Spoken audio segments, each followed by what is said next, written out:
there might be something seriously off about the way we've been taught to see the history of the Americas. It's not that everything we've learned is completely wrong.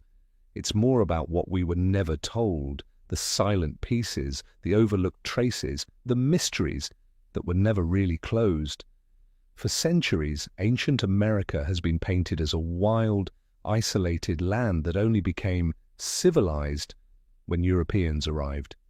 But what if that's just the tip of the iceberg? What if the civilizations that once lived here had knowledge, technologies, and complex social systems we still can't fully explain today? Could it be that the history we think we know is just a thin chapter from a much bigger, hidden story? Even timelines we thought were set in stone, like the idea that Homo sapiens only arrived in the Americas around 13,000 years ago via the Bering Land Bridge, are starting to crack. Strange archaeological finds buried deep beneath South America's soil, forgotten stone ruins hidden in the Amazon rainforest, and deserts in Mexico are turning up fossilized footprints, stone tools, and ancient architecture that point to a much more advanced level of organization than classical history ever allowed. These discoveries don't just challenge the dates. We're starting to see signs of lost, prehistoric civilizations that vanished without a trace, leaving behind only silent ruins and unanswered questions. The story of ancient America didn't begin with the Maya, the Inca, or the Aztec. It may go back much, much further, beyond the timelines that traditional archaeology has accepted. It may have been shaped by nameless civilizations, buried by time, swallowed by jungle and sand, and erased by ideology. From cities overtaken by the Amazon to pyramids hidden beneath desert dunes, from mysterious symbols carved into stone to massive underground systems, we're left with whispers from the past that quietly ask us, how much do we really know about the history of the Americas? And with that, Bedtime History invites you to enter a story that refuses to stop flowing, a place where historical truth isn't handed to you, but something you must seek out. So the real question is, are you ready to see the Americas with a completely new set of eyes? Not the version you were taught in school, but the one you were never allowed to believe could be real.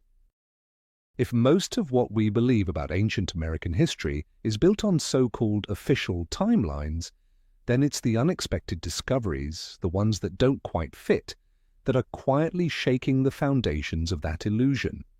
There's a truth we can't ignore, the so-called exceptions, the artifacts that don't match the approved timeline, are starting to become the strongest evidence that the past was far more complex than we thought. From deep layers of earth to towering rock walls, researchers keep uncovering objects whose age directly contradicts the history we've been taught. And every one of these findings feels like a soft but firm knock on the door of denial, forcing us to ask, is the past beginning to reveal a different version of itself, one that's been hidden away? Take Monte Verde in Chile, an archaeological site that sent shockwaves through the academic world in the late 20th century. There, scientists uncovered evidence of a settlement dating back over 18,000 years, at least 5,000 years earlier than the widely accepted Bering Strait migration theory. And we're not just talking about a few fire pits or stone tools. They found remains of houses, food, even twisted plant fibers used for tying things together, clear signs of a developed, settled lifestyle. Monteverde didn't just break the timeline, it raised deeper questions. If people were living that far south in the Americas so early, how did they get there? What route did they take, and how long had they been here before that? Then there's Pedra Furada in Brazil, where archaeologists have found stone flakes that many independent researchers believe were shaped by human hands. The problem? Some of these tools date back 32,000 years. In fact, a number of samples were dismissed outright, not because they lacked evidence, but because they were just too old to be believable. That rejection didn't come from weak data, it came from a stubborn mindset, the belief that humans simply couldn't have been in the Americas that far back. But isn't real science supposed to follow the evidence, even if it threatens our current theories? And then there are the footprints, arguably the clearest sign that people were here. At White Sands, New Mexico, researchers discovered hundreds of fossilized human footprints dated by radiocarbon testing to between 21,000 and 23,000 years ago. These prints are embedded in ancient sediment, right alongside tracks of Ice Age animals like mammoths and giant ground sloths. And this isn't just one isolated print, it's a trail, a sequence of human movement, like a group walking across soft earth, only to be buried by time and now slowly returning to the light. If we're willing to look at these findings without bias, they force us to rewrite the opening chapter of human history in the Americas. Not only do we have to push back the date of arrival, we also have to rethink their capabilities. How were they organized? How did they travel? And is it possible they belong to civilizations we've never even heard of? Artifacts like spear tips, pottery shards, even metal tools have been found buried so deep that they don't match any known period of confirmed civilization. And often these objects aren't discarded because they lack evidence. They're dismissed because they're just too inconvenient to explain using traditional models. History, like a river, always finds a way to push through the dams of old assumptions. And those silent objects, buried in the earth, locked in stone, or hidden deep in the forest, are slowly steering that current back on course.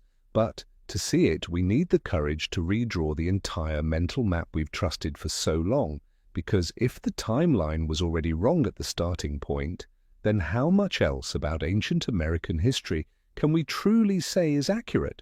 And that's just the surface.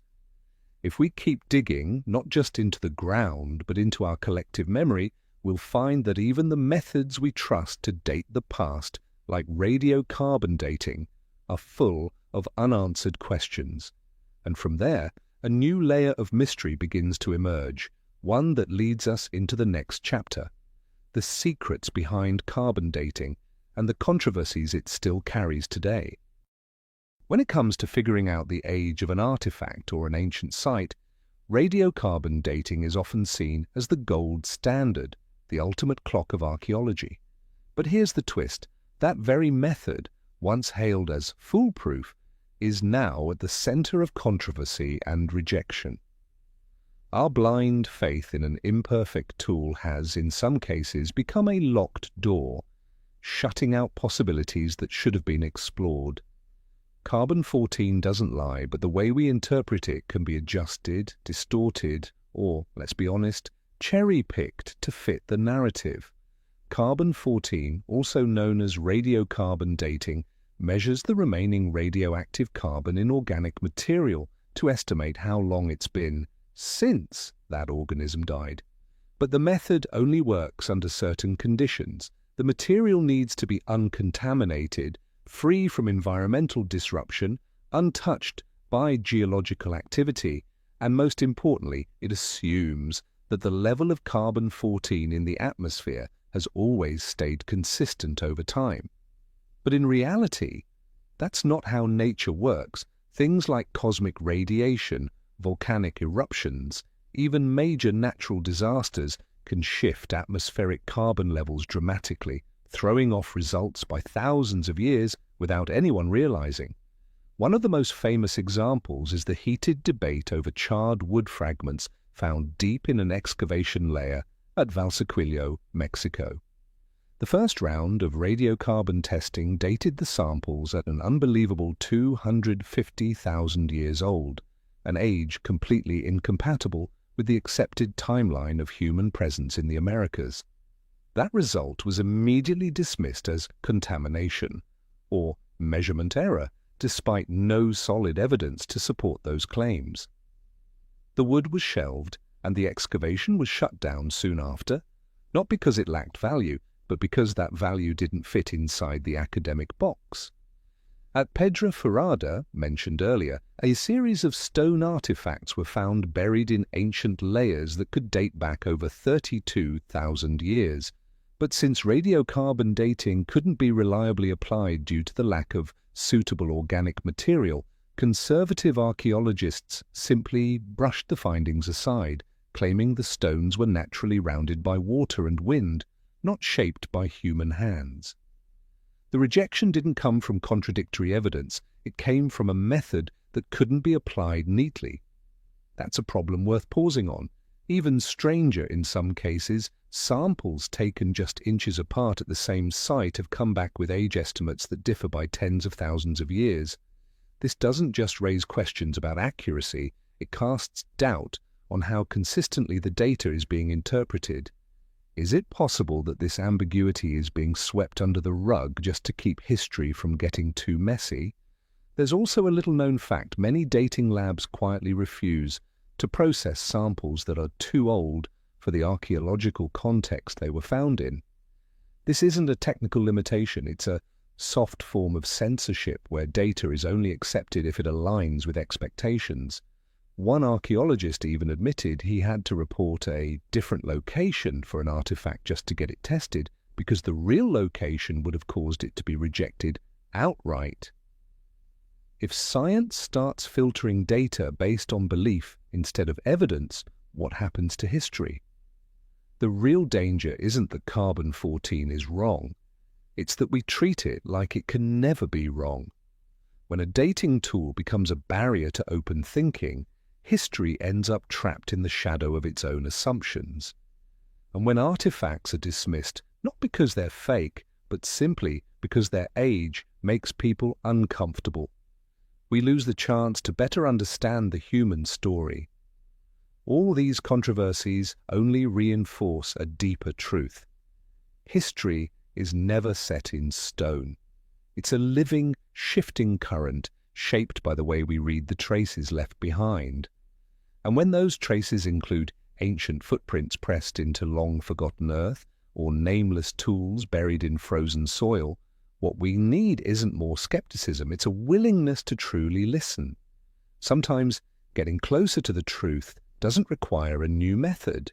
It just takes a new mindset, one that dares to believe in what might be possible instead of settling for what's already familiar. And it's that mindset that will lead us to the next step, toward undeniable traces of early human life etched into stone and soil like diary pages from an era we've never truly read the right way. Buried deep in the silent layers of earth, where time piles up grain by grain, invisible and patient, are traces we can't ignore. They're not printed in textbooks, but they exist, like whispers from the past. Fossilized footprints, forgotten stone tools, strange nameless structures, they all seem to invite us to look at the history of the Americas through a different lens, one free from assumptions. In a world where dating methods are still debated, these physical, tangible clues may be the most powerful proof we have that humans arrived here much earlier than we ever imagined. At White Sands, New Mexico, hundreds of ancient human footprints lie preserved in the Ice Age soil, layered alongside the tracks of mammoths, giant ground sloths, and extinct birds. What stunned researchers wasn't just the prints themselves, but the story they seemed to tell. Children running, adults carrying toddlers, footsteps pressed deep into the ground as if people were moving quickly, crossing wet terrain thousands of years ago. Radiocarbon testing of the seed layers above and below the footprints dated them to somewhere between 21,000 and 23,000 years ago, a number that blows past every prior theory about when humans first set foot in the Americas. And it's not just there. In Nevada's famous Lovelock Cave, archaeologists uncovered stone tools, leather shoes, and signs of daily life, some artifacts possibly over 10,000 years old. Reports once mentioned human bones with unusually shaped skulls, but those samples mysteriously disappeared from public records without explanation. Some have even suggested that a race of giants once lived there, though that idea was quickly labeled native legend and dismissed. Still, the presence of finely woven baskets, obsidian arrowheads, and well-crafted blades suggests a technical skill that's hard to write off. Then there's the Topper site in South Carolina, where tools were found buried far deeper than the Clovis layer. Clovis being the culture long thought to represent the earliest people in the Americas, dating back around 13,000 years. But if the deeper tools really were made by human hands, that could mean pre-Clovis people were living there between 16,000 and 20,000 years ago, maybe even earlier. Instead of being embraced as a scientific breakthrough, though, these discoveries were met with skepticism, pushback, even outright rejection, simply because they didn't fit the existing framework. At Galt, Texas, a site once thought to contain only Clovis-era tools, recent studies uncovered an even older cultural layer beneath. There, researchers found stone tools crafted with unique, refined techniques, possibly dating back over 20,000 years.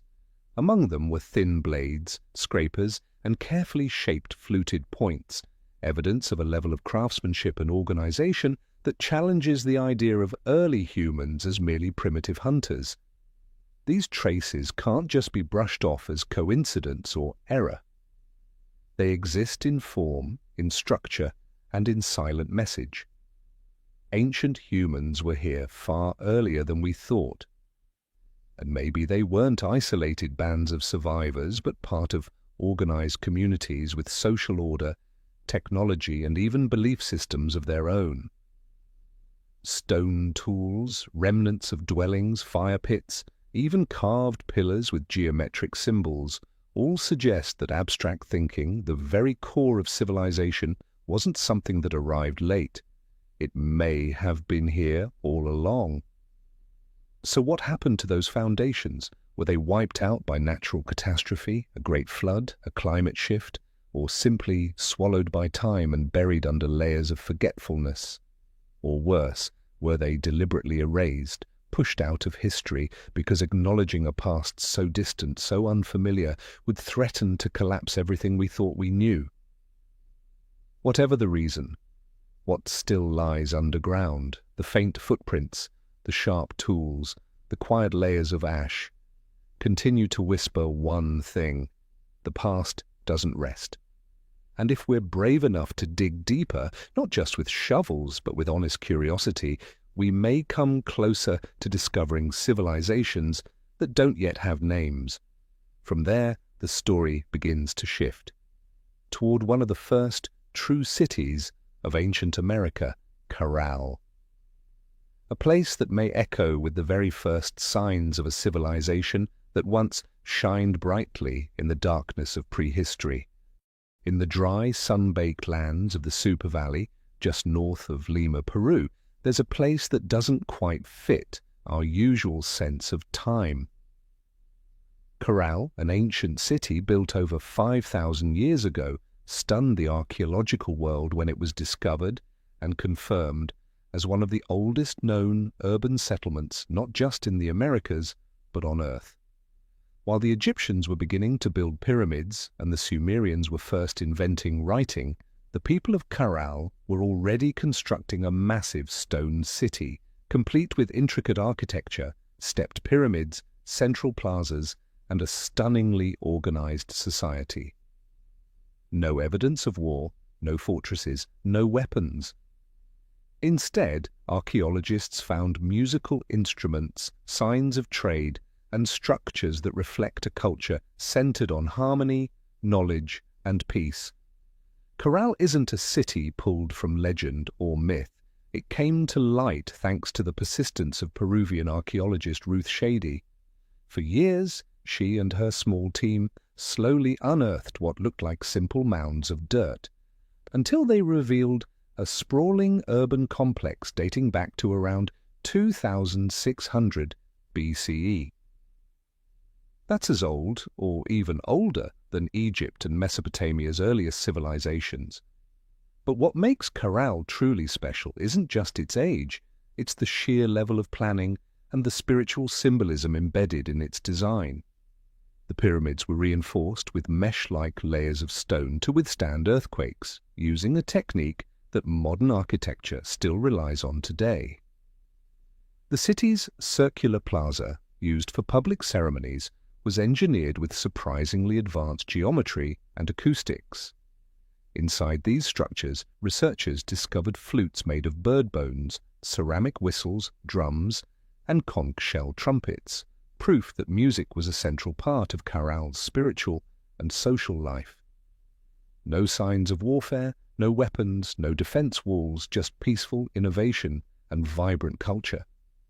Roads connected Karal to far-off regions, hinting at a vast trade network that may have stretched to the Pacific coast and deep into the Andes, but Karal presents a riddle we haven't been able to fully answer. How did a prehistoric society with no metal tools, no wheels, and no written language manage to organize and build a city of such scale? How did they grasp physics and geometry well enough to create structures that have stood for millennia? And why did their legacy seem to fade, leaving so little behind for later civilizations to build upon? Could it be that Karal wasn't the beginning, but a remnant, a surviving echo of an even earlier phase of human advancement, one we haven't yet named? One of the most mysterious aspects is the presence of abstract and cosmological symbols. On walls and structures, researchers found spirals, circles, and alignments that point directly to the rising and setting of the sun throughout the year. These aren't random decorations. They're deeply woven into a worldview where humans weren't separate from the cosmos, but part of it. Sacred, even. Karal feels like a memory awakened from the earth, reclaiming its place in the story of humanity. But its true importance doesn't lie only in how early it appears on the timeline. It lies in the way it forces us to ask harder questions. Were the first civilizations really the result of slow, linear development? Or are they the leftovers of something that once peaked and then quietly disappeared? Karal doesn't give us a final answer, but it does shake the foundations of everything we thought we knew. If Karal can be seen as the opening chapter of urban history in the Americas, then the Olmec are the first vivid memory of a civilization so rich in symbolism that even modern language seems too quiet to describe it. Along the lush, swampy lands of the Gulf of Mexico, what is now Veracruz and Tabasco, lie the remains of a mysterious society that rose to greatness, then vanished like a ghost swallowed by the jungle. The name Olmec, given by modern archaeologists, means rubber people. But it's the traces they left behind that truly force history to take a second look. The Olmec left behind no written chronicles, no carved timelines. But they did leave something more powerful: colossal stone heads weighing tens of tons carved into majestic faces, serene, distant, and uncannily unfamiliar. Some believe these heads represent rulers, others think they're gods, and still others suggest they may be portraits of people from elsewhere, perhaps even across the ocean. Whatever the truth may be, one thing is clear: the Olmec had the ability to extract, transport, and sculpt massive basalt boulders, some weighing up to 50 tons, from quarries dozens of miles away, all without the wheel, without draft animals, without metal tools. This isn't just a question of technology, it's a question of organization, vision, and a mindset far beyond the limits of their time. But sculpture was just one part of it. The Olmec laid the cultural groundwork for later Mesoamerican civilizations like the Maya and the Aztec, from early symbolic writing to ritual sacrifice to the very structure of their theocratic societies. Ancient stone carvings like Leventa Stela III or the Cascajal block contain markings that may be the earliest known form of writing in the Americas. If that's true, then the Olmec weren't just the mother culture. They were the first storytellers, recording consciousness in symbols and preserving memory in abstract language. What stands out even more is the deeply symbolic, cosmological worldview embedded in their society. Many of their buildings align with celestial axes pointing toward solstices or astronomical events. Their religion centered around the feathered serpent, the jaguar god, and deities of water and fertility, symbols that lived on for centuries in other cultures, as though the Olmec had created a sacred blueprint for all of Mesoamerica. Inside their pyramids of earth and stone, archaeologists have found small statues with otherworldly human features, elongated heads, almond eyes, tiny mouths, as if they were never meant to represent ordinary people. Their economy, too, shows impressive complexity. Canal systems, levees, storage facilities, and ceremonial roads that connected major centers like San Lorenzo, La Venta, and Tres Zapotes. These weren't just places to live, they were hubs of spiritual and cosmic power. And it makes you wonder who taught them how to do all this. How did they develop such advanced social structures when neighboring areas were still living nomadic lives? The answer might lie in something we've lost, a deeper origin, or a memory erased from history.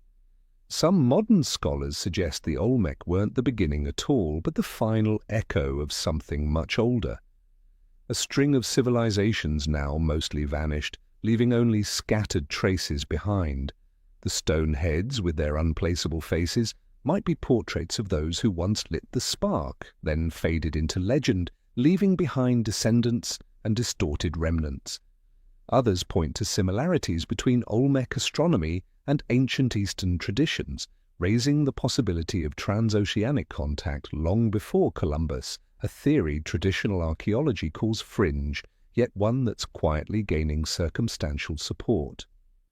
Whatever the truth may be, the Olmec still stand as a challenge. No confirmed name, no preserved history, no clear successor.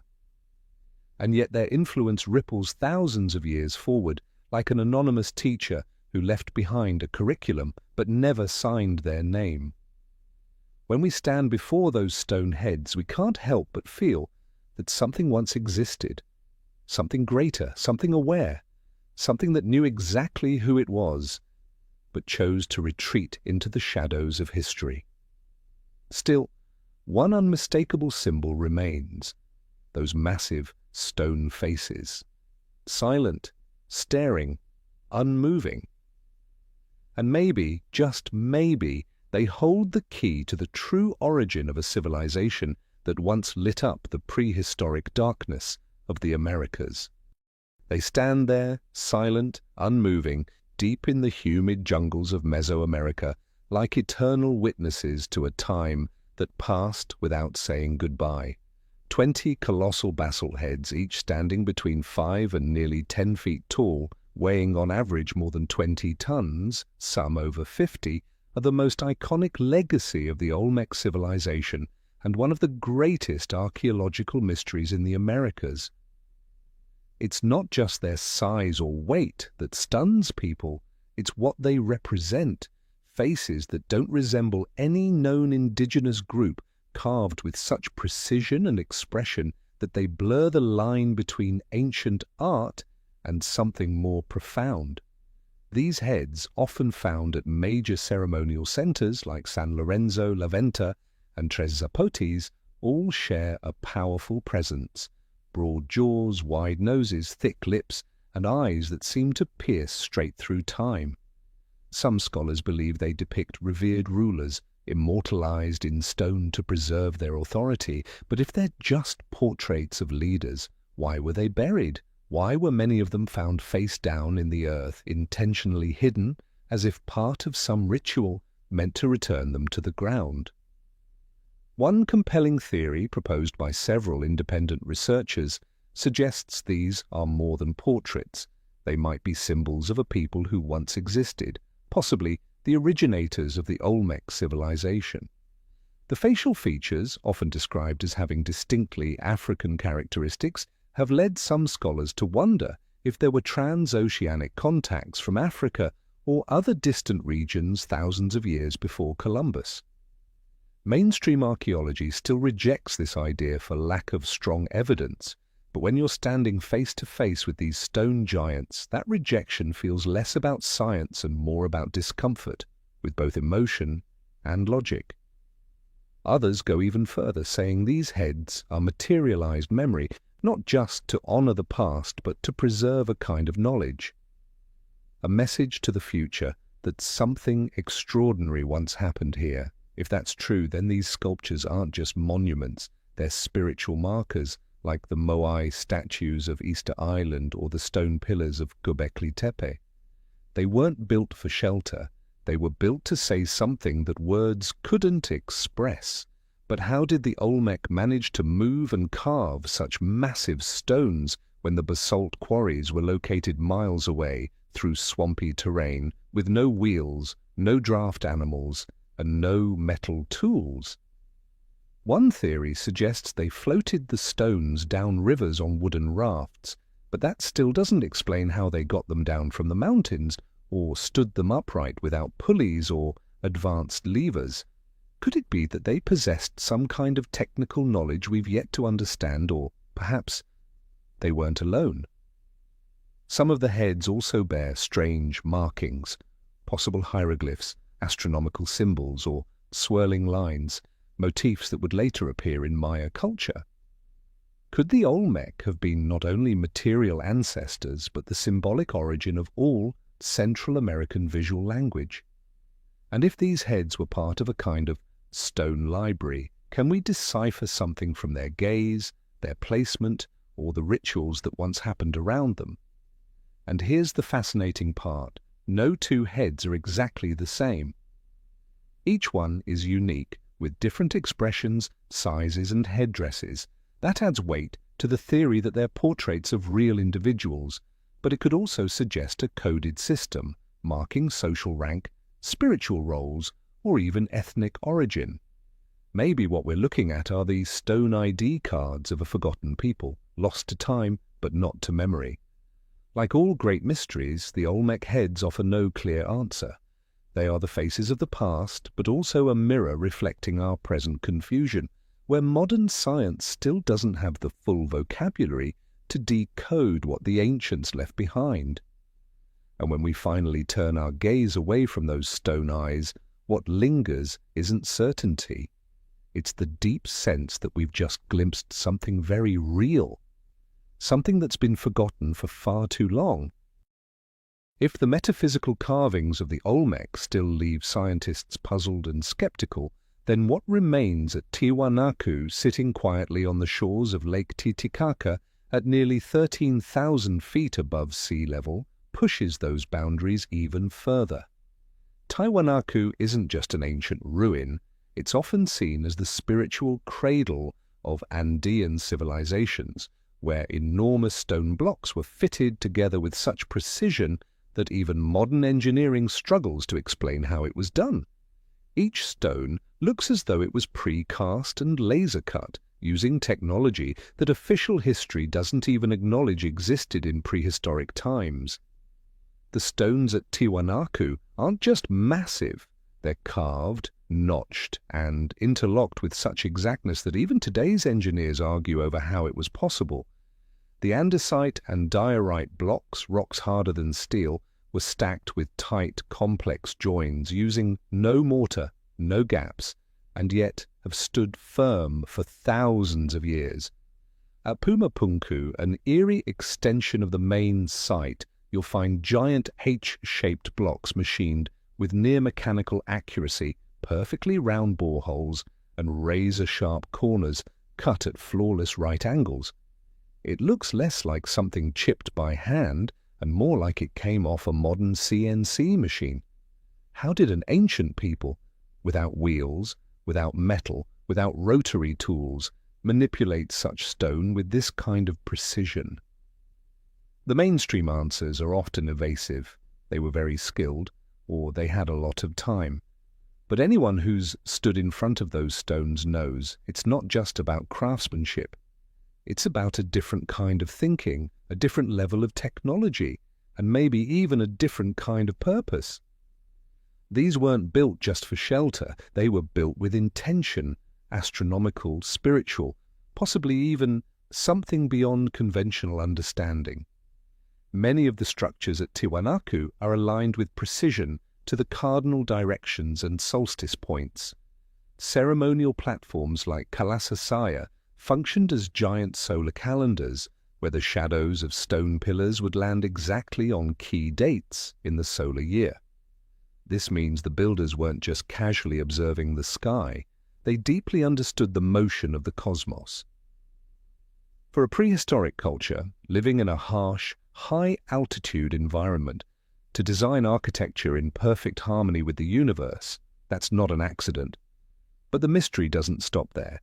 Some theories suggest Tiwanaku might once have been a port city, complete with stone docks that still bear marks of water erosion. The strange part? Lake Titicaca's shoreline today lies miles away, and the elevation has changed significantly. If that theory is correct, then either the geography and water levels of the region have shifted dramatically since then, or Tiwanaku was built long, long ago, possibly even before the end of the last ice age. Some independent researchers drawing on geological and astronomical data suggest the site could be up to 15,000 years old or more. Mainstream archaeology rejects this outright, of course, but even so, there's something about Tiwanaku that refuses to fit neatly into the official 1,500-year timeline printed in textbooks. The scarier question is, if Tiwanaku really is that ancient, who built it? The Tiwanaku people themselves? Or were they simply inheritors, living among the ruins of something far older, reinterpreting its meaning through a new cultural lens? This pattern has happened throughout history. The Maya arrived at El Mirador, the Inca at Sacsayhuaman, the Greeks at Knossos. In each case, new generations added their own meaning, covering up the true origins buried beneath their feet. At Tiwanaku, the stones aren't just building material, they are thought forms, maps of a lost world view, possibly encoding a kind of forgotten knowledge of materials, of sound resonance, of solar energy, of harmony between structure and sky. When you stand in Tiwanaku, you're not just visiting an ancient city, you're standing in a prehistoric archive, one written not in letters, but in stone. If Tiwanaku was a civilization's bold declaration of cosmic knowledge and social order, then Pumapunku is its eerie whisper, a haunting reminder of a technology that once existed and was somehow lost. Just a few hundred meters from the heart of Tiwanaku, this site isn't massive, it doesn't have towering monuments or ornate temples, but it stops engineers, archaeologists, and even skeptics in their tracks. They look at the stones scattered across the high Andean plateau and ask, in hushed disbelief, who created this and how? Pumapunku, which in Aymara means the gate of the puma or the lion's gate, is a field of broken basalt and diorite blocks lying seemingly at random, many shattered as if toppled by a great catastrophe. But what makes this site so strange isn't just the size of the stones, it's the way they were worked. These aren't rough-hewn rocks, they are perfectly geometric forms with flawless right angles, laser-flat surfaces, precisely centered boreholes, and grooves so accurate the stones could interlock like pieces of some ancient Lego set. Some of these stones weigh over 100 tons and were transported from quarries nearly 10 kilometers away. No wheels, no cranes, no draft animals, and all of this at high altitude in terrain that's brutally unforgiving. Even getting the stones there would be extraordinary, but carving and fitting them? That's what truly defies explanation. You see advanced techniques, dovetail joints, tongue and groove fittings, triangular notches, details so precise they resemble the kind of stonework only modern industrial tools can achieve. Engineers who have studied the site have admitted, we don't know how this could have been done with only stone tools. So the question becomes unavoidable. Did ancient people have access to a kind of technology that has since been lost? Something that doesn't fit into our slow, linear model of human development? Some independent researchers even suggest they might have known something about material science, sonic manipulation, or temporary stone softening techniques. These ideas are often dismissed as pseudoscience, not because they're disproven, but because they don't fit the mainstream narrative. The deeper you study Pumapunku, the more it starts to look like an engineering complex, not a religious temple. The famous H-shaped stones can be slotted together in multiple configurations, almost like modular components, a concept of architectural design that modern construction only began using in recent decades. Other clues like buried drainage channels, sunken pillars, and underground systems hint at some kind of hydraulic or mechanical function that once existed here and then vanished without explanation. Some have proposed that Pumapunku wasn't a temple at all, but a sort of stone laboratory, a place where ancient builders or engineers experimented with joint systems and architectural concepts, just like we use CAD software and 3D models today. The unfinished blocks, half-cut surfaces, and chaotic scattering of material, could they be evidence of a project abandoned midstream, halted by a catastrophe we don't yet understand? And then there are the myths, ancient oral histories that speak of a first age, when gods or enlightened ancestors traveled between cities in straight lines without vehicles, carrying tools that shaped stone as if it were soft clay. Today we dismiss these stories as legends, but when you stand before the stones of Pumapunku, it's hard not to shiver at the thought that maybe, just maybe, those stories were trying to preserve a truth, one so profound that it could only be recorded in stone, not in writing. Today, Pumapunku is just a pile of ruins. No one knows what it looked like when it stood intact. There are no domes, no blueprints, no epic poems describing it. And maybe that's what gives it power. It speaks without language, like an echo from a past that was never translated. When you leave the site, the question lingering in your mind isn't just, how did they do this? But something far more unsettling. Maybe we're not the first civilization that knew how to build. Maybe we're just the first to stop believing in things we don't yet understand. From the impossible engineering of Pumapunku, history leads us to the monumental achievements left behind by the Maya, massive pyramids, jungle-covered cities, and most striking of all, El Mirador, a once great capital that lay forgotten for thousands of years, not where the Maya story began, but where it was reborn. Hidden deep in the Petén jungle of northern Guatemala, where the trees grow so thick that sunlight barely touches the forest floor, lies a city that was once the most powerful center of the ancient Maya world. A city so thoroughly erased from memory that not a single legend, myth, or historical record from the Maya's descendants ever mentioned its name. El Mirador, the lookout, wasn't rediscovered through myth or ancient texts. It was uncovered by the silent roar of massive stone foundations buried beneath the jungle floor. Without satellite imagery and modern LiDAR scans, we might never have known that in the middle of this wild and uninhabited land once stood a city rivaling the scale and complexity of ancient Greece. El Mirador wasn't just a large city, it was an empire. From around the 6th century BCE to the 1st century CE, nearly a millennium before famous Maya sites like Tikal or Copan rose to power, El Mirador was the heart of a vast network of urban centers connected by massive man-made causeways called Sacbiob that stretched for miles across the dense rainforest. At its core were massive limestone pyramids rising like man-made mountains, none more impressive than La Danta, the tallest pyramid in all of ancient America. In sheer volume, it surpasses even the Pyramid of the Sun at Teotihuacan and even Egypt's Great Pyramid of Khufu. What makes El Mirador so mysterious isn't just the scale, it's the timing.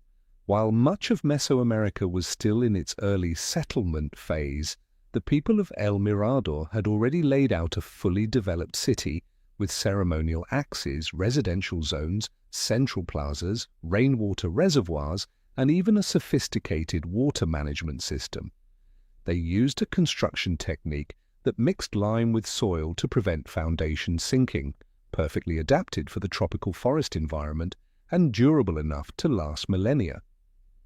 It reveals a level of geological knowledge, hydrological planning, and labor organization far beyond what scholars once thought possible for the pre-classic Maya period. And yet, El Mirador is missing from modern Maya cultural memory.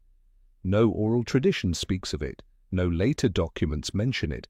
An empire that ruled over 1 million people, that built titanic monuments, simply disappeared from history as if it had never existed. Was it some deep trauma that led the Maya to forget? Or was the collapse so swift, so absolute, that no one was left to remember? Some recent studies suggest that El Mirador may have collapsed under the weight of its own success. The intense use of forest resources to burn limestone for construction may have devastated the ecosystem, leading to soil degradation, water loss during dry seasons, and eventually agricultural and social collapse. Even under this grim scenario, the people of El Mirador emerge as brilliant architects of complexity, master astronomers, and priest bureaucrats with extraordinary organizational skills. Today, when archaeologists walk along the ancient Sac Biob, now hidden beneath tangled roots, they don't just see the ruins of a city, they see a blueprint of society pushed to its limits. El Mirador becomes a symbol not just of what the ancients could build, but what they could lose when ambition outpaces sustainability. But perhaps the most important thing is this: El Mirador wasn't isolated. Many of the mythological symbols, architectural designs, and religious rituals found here later reappeared at other Maya centers like Tikal, Calakmul, and Palenque. It suggests that even though the empire collapsed, its ideas survived, carried forward like an ember, passed from hand to hand, quiet, enduring. Maybe El Mirador didn't vanish. Maybe it just changed form, living on in the cultural DNA of the civilizations that came after. When we look at the bas-reliefs carved with feathered serpents, twin suns, jaguar gods, and the earliest depictions of Kukulkan at El Mirador, we realize these weren't sudden inventions. They were nurtured from a much older source, one that late classic Maya culture inherited and elevated.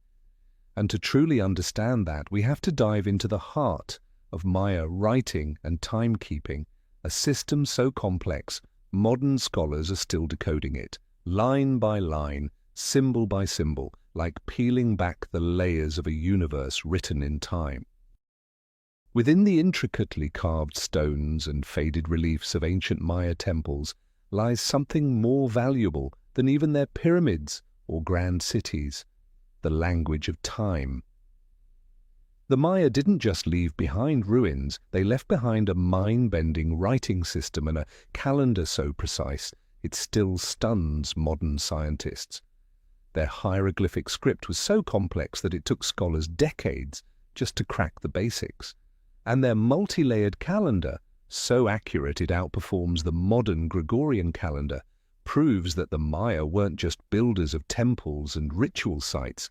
They were abstract thinkers, pure mathematicians, timekeepers of a cosmic order.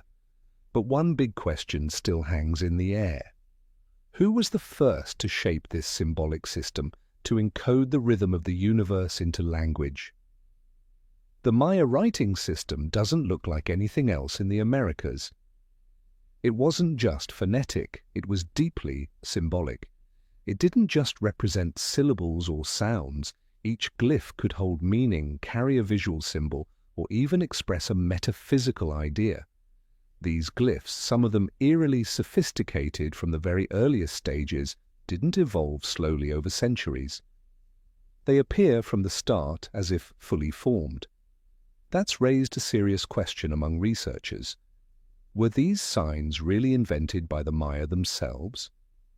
Or were they inherited, passed down from an earlier civilization like El Mirador, or even the Olmec, where the first seeds of symbolic writing may have been planted? One of the most debated pieces of evidence is the Cascajal block, found in what was once Olmec territory, dating back to around 900 to 1000 BCE. On its surface are repeated symbols and what appears to be structured linear writing. Many scholars believe it could represent a proto-script, possibly the earliest writing system in the Americas. But because it doesn't fit neatly into the accepted timeline, it's often left out of mainstream history textbooks. If the Cascajal block truly is a precursor to Maya writing, then we'd have to push the history of American scripts back by at least 1,000 years, and writing was just part of it. The Maya also developed a stunningly advanced calendar system with 3 interlocking cycles: the 260-day ritual calendar called Tzolk'in, the 365-day solar calendar known as Harb, and the long count, a continuous count of days that begins at the creation moment of the current world age. The mind-blowing part: the solar calendar is accurate to within 0.0002 days of the actual solar year, more precise than what we use today. And their understanding of celestial motion, Venus cycles, eclipses, planetary alignments, was so detailed it still challenges modern astronomy. And they did it all without telescopes, without star charts, without modern equipment. So how did they do it? Some researchers believe they didn't start from scratch. They inherited astronomical knowledge that had been compiled and preserved long before, possibly from a now-forgotten culture, one that passed down its cosmic understanding through symbols, temples, and sacred geometry. That's why Maya glyphs don't just document events, they map the heavens. They record time not just in days and months, but in cosmic pulses, beats of the invisible universe. Surviving codices like the Dresden and Madrid Codex don't just record planting cycles or rituals. They predict eclipses, chart celestial events, and describe metaphysical moments linked to cycles spanning thousands of years. This wasn't the work of a superstitious people. It was the product of a holistic worldview, one where time wasn't linear but cyclical, where time connected the lives of humans, gods, nature, and the stars in one synchronized rhythm. So who was the first person to look up at the sky, see meaning in the stars, and decide to etch that meaning into stone, into bark paper, into temple walls? We don't know their name. We have no portrait of their face. But their fingerprints are everywhere. In the way the Maya wrote a day, a festival, a moon cycle, in how they aligned their temples to Venus, in how they believed the world doesn't end, it simply transforms. The Maya script and calendar, with all their astonishing complexity and systematic brilliance, weren't just tools of knowledge. They were symbols of collective memory, of a civilization's sacred desire to hold on to time, to treat it not as a passing thing, but as something divine. And beneath the surface of their civilization, the Maya left behind something even deeper: structures hidden underground, caves, tunnels, and silent doorways leading into the earth. Places where knowledge wasn't carved in stone, but stored in shadows, reserved only for those who truly understood.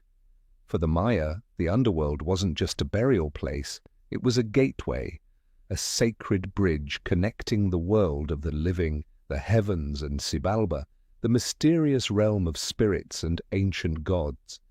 And it's directly beneath some of their most sacred structures, like El Castillo at Chichen Itza, or the temples at Palenque and Calakmul, that these hidden doorways began to reveal themselves. For decades, modern archaeologists believed Maya pyramids were strictly ceremonial, or used as astronomical observatories. But ground-penetrating radar surveys and recent underwater archaeological dives have uncovered something astonishing.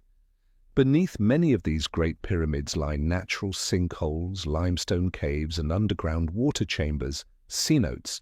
that were intentionally incorporated into the design. This wasn't random. The builders seemed to know exactly where the land opened up, where caves lay waiting, and how to align the temple's central axis directly with the mouth of these sacred wells. Was this how they created a cosmic axis, a place where ritual, astronomy, and myth all converged? One of the most shocking discoveries came at Chichen Itza. Beneath the El Castillo pyramid, researchers found a submerged limestone cave, essentially a dark well, formed by collapsed rock and filled with water. For the Maya, this was no ordinary cave. It was believed to be an entrance to Xibalba. The area had been sealed off for thousands of years, only exposed after 3D radar scanning revealed something undeniable. The pyramid was intentionally built atop a sacred geological convergence point. That couldn't be coincidence, the Maya knew. They chose that exact spot as the axis mundi, the central pillar between heaven and earth. And Chichen Itza wasn't the only one. At Palenque, researchers uncovered secret cave systems beneath the Temple of Inscriptions. When King Pakal's tomb was excavated, a carved stone channel was found running beneath his sarcophagus, possibly symbolizing the soul's passage to the other world. On the sarcophagus lid, Pakal is shown reclined, as if piloting a cosmic machine, surrounded by celestial symbols and astronomical references. Orthodox scholars say it's just spiritual metaphor, but there's a quiet, persistent sense that something deeper is being hinted at. Indigenous researchers believe these caves and sacred wells weren't just symbolic. They were the actual resting places of ancestral spirits and the vaults where sacred knowledge was stored. Not everyone could enter, only those entrusted to remember and protect the memory of the world. These chosen ones walked narrow stone corridors, passed through dark waters and echoed chambers, into sacred cavities where sound became music, and shafts of sunlight pierced the void only once a year, at the most sacred moment in the cosmic cycle. These passageways weren't haphazard mazes. They were designed with intention, precisely oriented, mathematically proportioned, and in some places shaped for acoustics. The echoes inside these spaces behaved like in a cathedral, deliberate, calculated. Some were carved like the throat of a serpent god. Others were shaped like the womb of Mother Earth. Inside, a priest's prayer didn't just echo, it resonated. It vibrated with the stone, with the water, with the air. It created a soundscape that felt supernatural, even terrifying, like hearing not just the voice of a man, but something answering from the other side. But maybe the real question isn't about how they built it, it's about what they hid. Were these tunnels made for walking or for hiding? Are there texts that were never meant to be brought to the surface? Symbols only meant to be seen by those who walked in shadow? And if so, why were these doors sealed shut, buried and forgotten? The answers don't come easily. But in the dim light of imagined torches, in the damp chill of ancient stone, you can feel it, that the Maya didn't just build on the surface of the earth. They built within the spirit. Their structures weren't just monuments to power, they were messages too sacred for words, meant only to be understood in darkness, an absolute silence. And it's down there, beneath the surface, where we encounter another sacred form, the cenotes. These deep, circular pools of water were more than just geological features to the ancient Maya. They were spiritual mirrors, portals to another world. To the Maya, cenotes weren't just wells, they were entrances, sacred doors to the underworld, still waters that reflected the sky, as if the heavens themselves had turned upside down and opened into the earth. Cenotes appear in incredible density across Mexico's Yucatan Peninsula, where underground rivers carve through the porous limestone, forming thousands of natural sinkholes, some of which stretch for miles through sprawling cave systems. And it's no coincidence that Maya pyramids and cities were often built near these sacred pools. In fact, the great city of Chichen Itza wasn't just known for El Castillo, it was defined by its proximity to the sacred cenote, one of the largest and most important ritual sites in the entire Maya world. According to ancient texts and oral traditions passed down by Maya descendants, cenotes were believed to be the mouths of Xibalba, the Maya underworld, realm of gods, spirits, death, and rebirth. Each cenote was a spiritual gateway, a place where the soul could pass into the next world. During the most sacred rituals, the Maya offered treasures to these watery gates: gold, jade, obsidian, pottery, and sometimes people. Archaeological digs at the sacred cenote of Chichen Itza have confirmed this. Divers have recovered human bones, many of them children, alongside elaborate stone masks, jade necklaces, ornate ceramics, and effigies of gods. Were these sacrifices? Or perhaps more fittingly, gifts? Offerings made to keep the universe in balance, to bring rain, fertility, and peace. But what makes cenotes truly mysterious isn't just the stories or the rituals, it's the cenotes themselves. Some are dozens of meters deep. The water is cold, crystal clear, and impossibly still, so still it mirrors the sky perfectly, like a doorway that doesn't open upward, but downward. Many are connected to vast cave systems so dark and silent, no light has ever touched them. Some even lead directly to underground chambers beneath temples and pyramids, suggesting that the Maya may have understood these spaces not just as spiritual symbols, but as architectural anchors, tying the earthly world to the one below. At Holtun Cenote, near the heart of Chichen Itza, researchers discovered deliberately paved stone platforms and carved columns, clear signs of underground ceremonial spaces. At Eslaka Cenote in Zibilchaltun, archaeologists found pottery vessels, god effigies, and even stone masks engraved with hieroglyphs. These weren't just water sources, they were shrines, places where humans once spoke to gods in silence.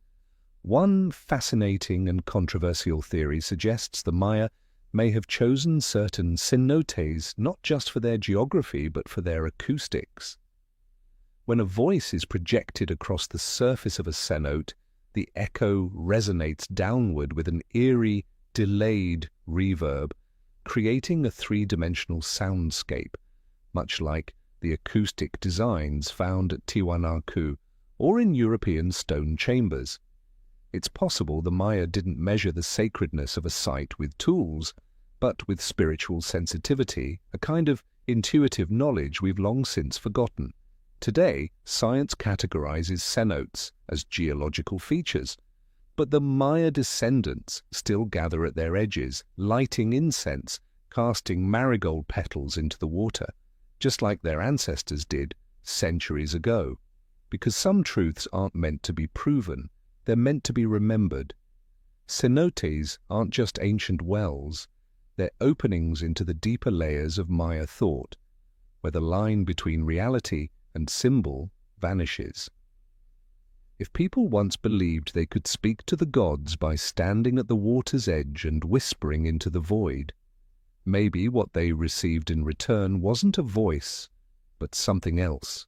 A feeling, a knowing, a kind of wisdom that lives outside of words. And so, from the silent waters of the cenotes, where myth and memory meet, we move north into central Mexico.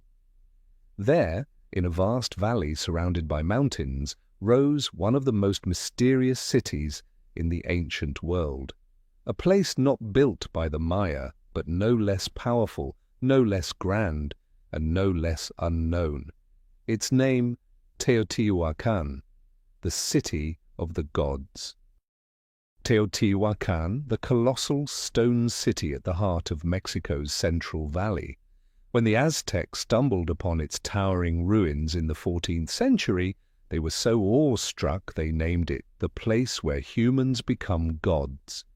And that name, from the very beginning, carried a sacred weight, something distant, mysterious, and worthy of reverence. But here's the paradox. No one knows who built it. Teotihuacan didn't belong to the Aztecs. By the time they found it, the city had already been abandoned for more than 700 years. There were no legends, no names, no epics passed down through generations.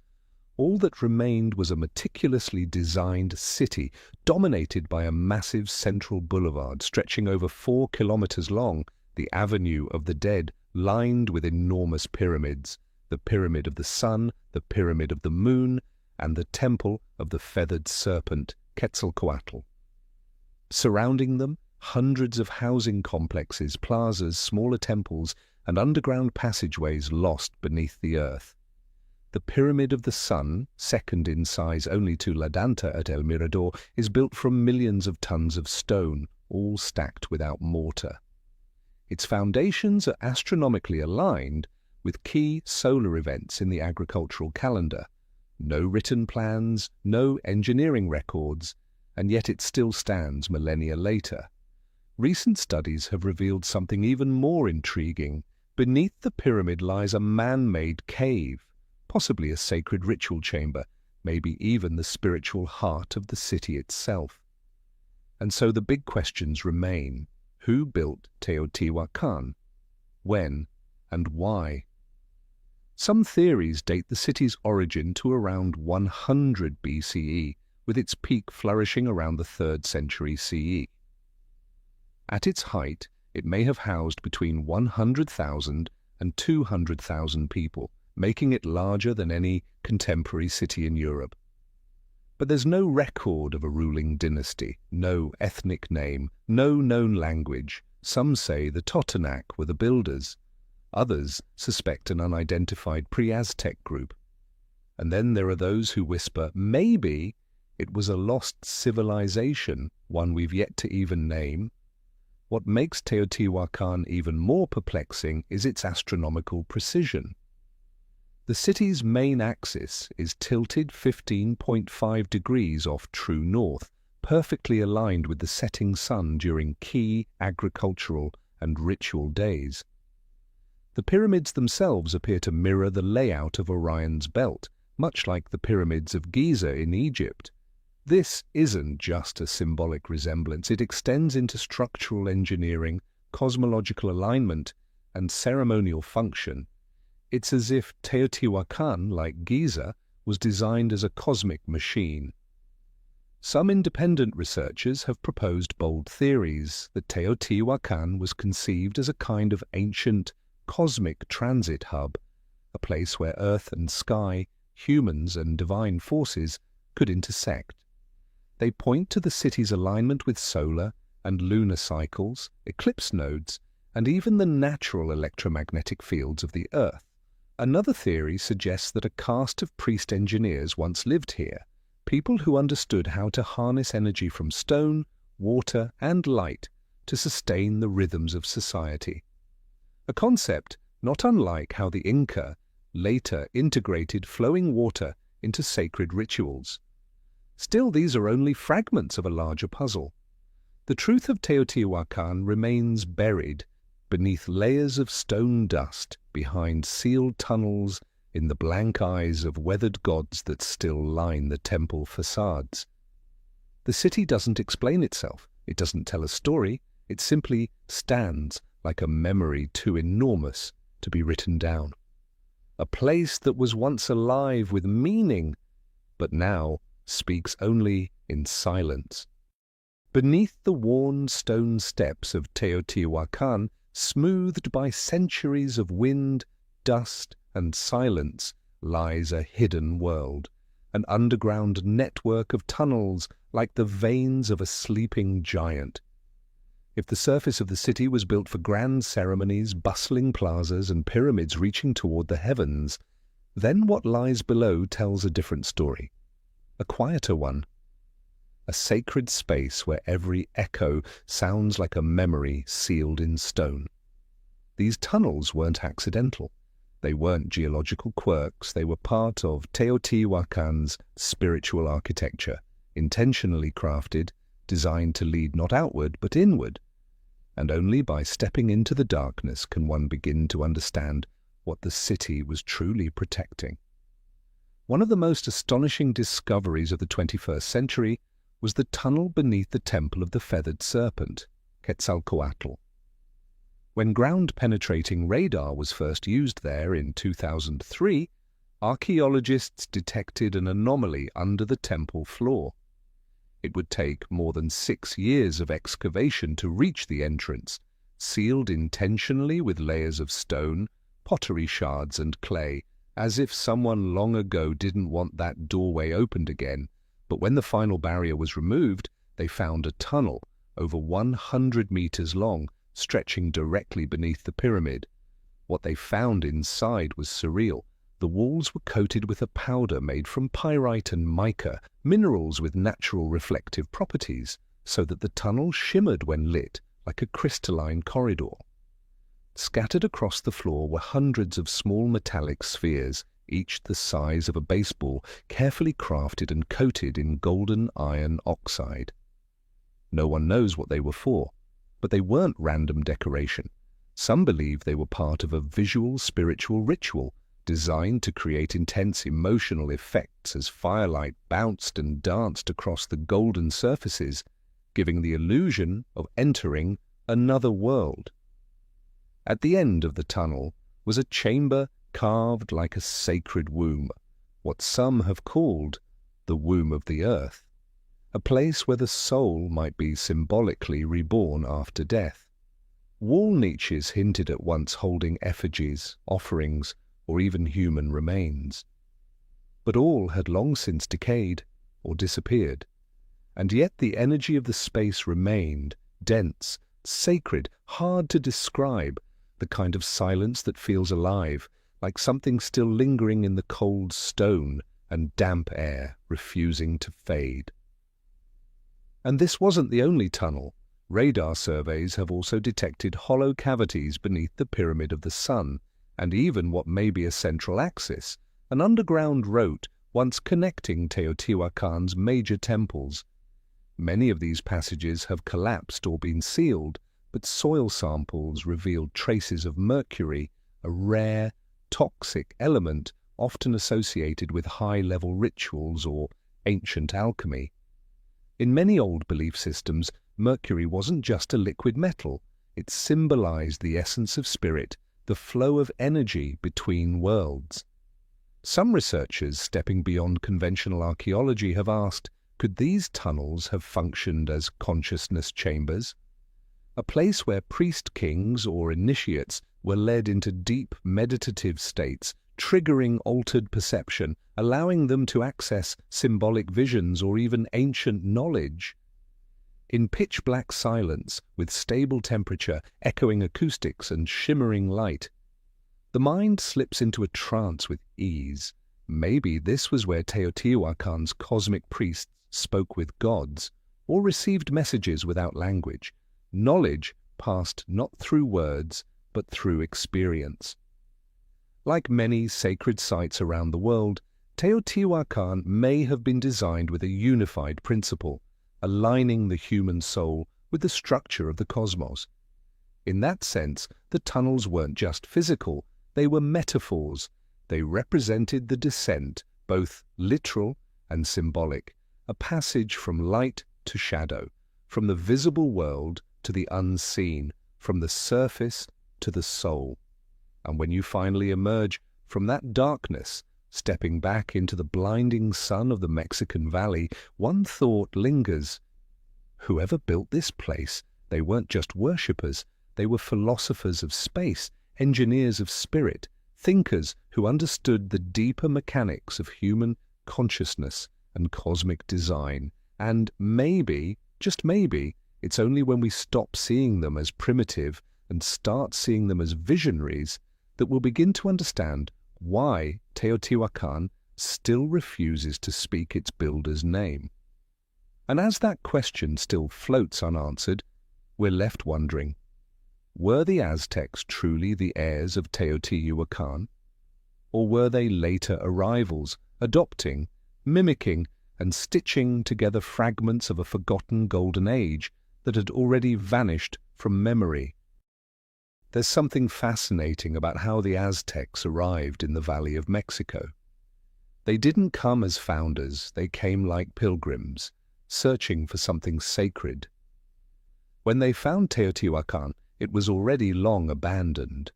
Grass grew tall over its stone steps, and the grand roads that once echoed with life had fallen into shadows. But instead of seeing it as a ruin, they saw it as something holy, a place where gods had once been born, where humans had become divine. They placed themselves into the cosmic story they believed had started right there. But were they truly the cultural descendants of the Teotihuacanos? Or were they just latecomers, awestruck by remnants far beyond their understanding? Aztec mythology speaks of Aztlan, a mythical homeland to the north, from which they began their divine journey southward. When they saw an eagle perched on a cactus, gripping a snake in its beak, they knew they had arrived at their destined place. That's where they built Tenochtitlan, their magnificent capital. And yet, in all those legends, there's a strange silence. None claim that they built Teotihuacan. They honored it, they worshipped there, but always as outsiders with reverence, even fear. They walked its worn staircases like visitors entering a temple of a long-lost god. Archaeologically, no evidence has ever been found linking the Aztecs as direct successors of Teotihuacan. The languages were different, the symbols, the social structures, completely distinct. Teotihuacan left no written records. The Aztecs had symbolic codices. Aztec architecture was defensive, brutal, deeply rooted in blood rituals. Teotihuacan's architecture, by contrast, evokes meditation, cosmic alignment, and silence. The difference isn't just chronological, it's philosophical. The Aztecs were about sacrifice, conquest, and divine mandate through blood. Teotihuacan seemed built for resonance with the universe, not for war. Still, the Aztecs drew deep inspiration from Teotihuacan. They imitated its architecture, borrowed its divine names, and built their own ceremonial centers aligned to the cosmos, just as the ancient city had. The god Quetzalcoatl, the feathered serpent, became one of their most sacred deities, though that figure may have originated as far back as the Olmec and was already central to Teotihuacan temples centuries earlier. The Aztecs weren't inventing, they were reviving the shadow of a world they barely understood, dressing it in new clothes of fear, power, and ritual. Many scholars even argue that the Aztecs didn't fully grasp what they inherited. Like someone who finds an ancient melody and plays it by ear, they repeated rituals, rebuilt symbols, but didn't have the original song. Instead of cosmic harmony, they called the gods with blood. Their sacrifices grew more violent, more theatrical, as if trying to wake a sleeping world with a nightmare. That doesn't mean they lacked greatness. On the contrary, the Aztecs were master administrators, fearsome warriors, and brilliant city builders. Tenochtitlan was larger and more organized than many European cities of the same time, but the spirit they inherited, if it was truly inheritance, was fractured. They stood atop a forgotten greatness, knowing it was sacred, but unable to unlock the door. Their power was tinged with tragedy, glorious, yet distant from its origin.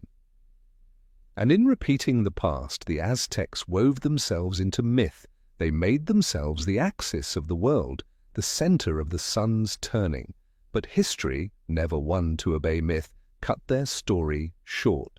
A fatal encounter with a new world from the east, armed with steel and gunpowder, ended the Aztec Empire swiftly and brutally. The empire that offered blood to keep the cosmos spinning was, in the end, swept away by a tide they couldn't control. Still, to truly understand them, the light and the shadow, we must look deeper into their sacrificial rites. These weren't just acts of violence, they were a cosmic bargain, a sacred contract between mortals and gods. In that space, we'll begin to see why they believed the sun needed blood, and why they feared that without it, life itself would stop. As dawn broke over Tenochtitlan, the first light of day touched the stone steps of the Templo Mayor, reflecting off the blood-red walls of the temple, still wet from the ritual of the day before. But for the Aztecs, this wasn't something horrifying. This was life being sustained. This was proof that the sun was still moving across the sky, because the people had done their part. They had offered blood, the most sacred fuel in the universe.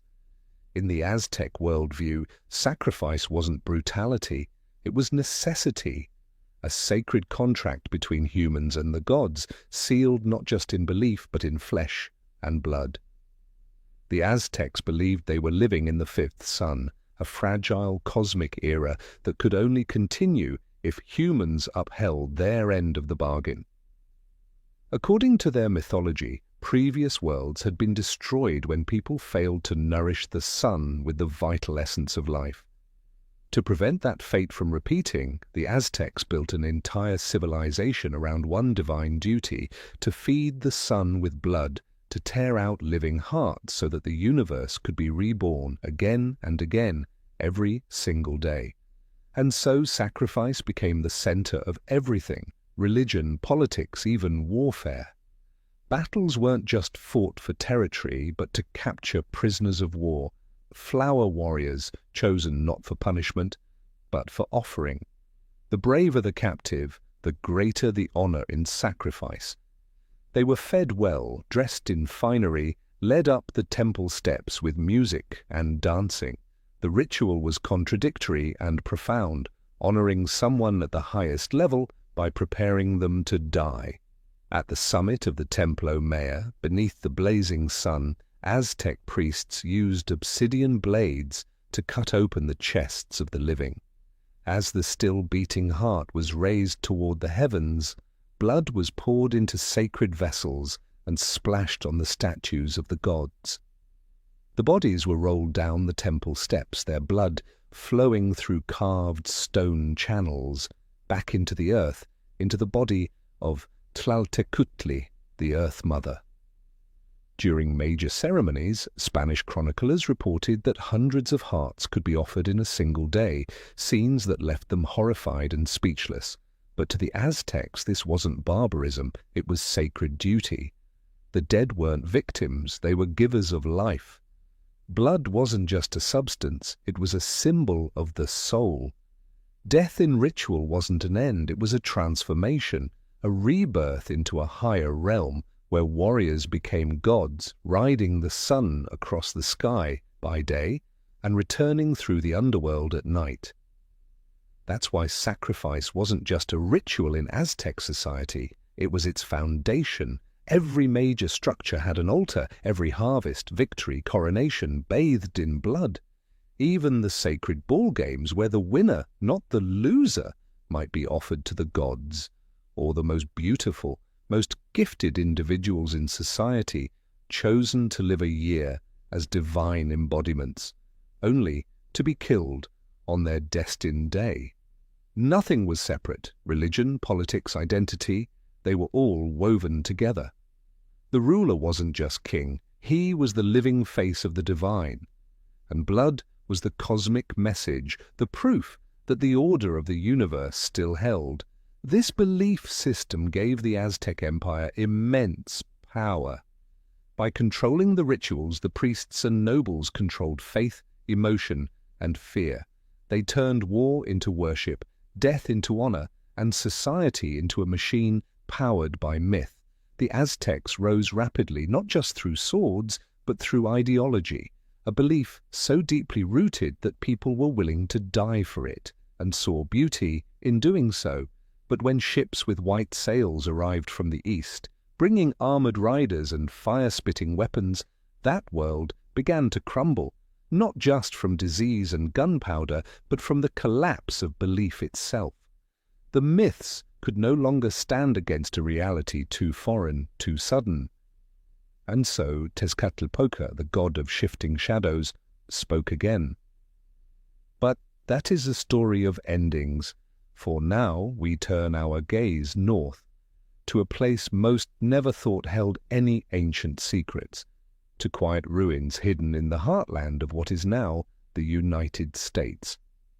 Among strange earthen mounds and the buried skeleton of a forgotten city, we begin to uncover a civilization few have heard of, Cahokia, the lost empire of North America.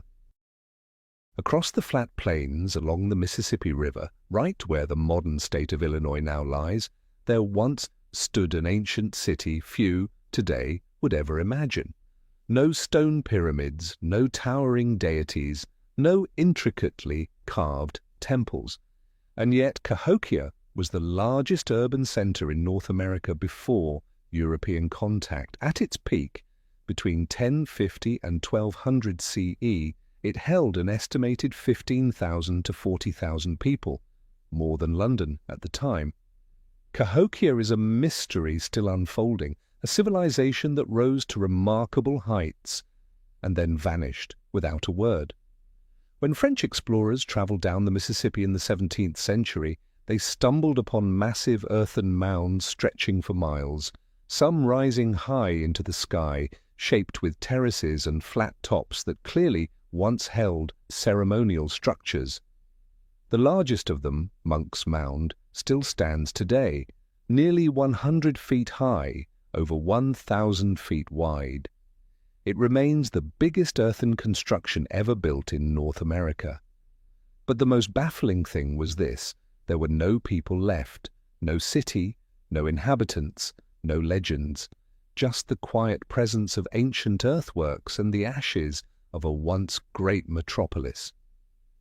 Cahokia wasn't like the scattered jungle ruins of the Maya. It was a real city, carefully laid out with a ceremonial core, residential districts, industrial areas, and a system of water management and marketplaces. Homes made of wood, clay, and thatch surrounded a massive central plaza that once hosted community rituals involving thousands of people. Here, archaeologists discovered traces of a wood henge, a circular arrangement of giant wooden posts aligned with the rising and setting points of the sun throughout the year. It revealed that the people of Cahokia were not only sky watchers, they were timekeepers.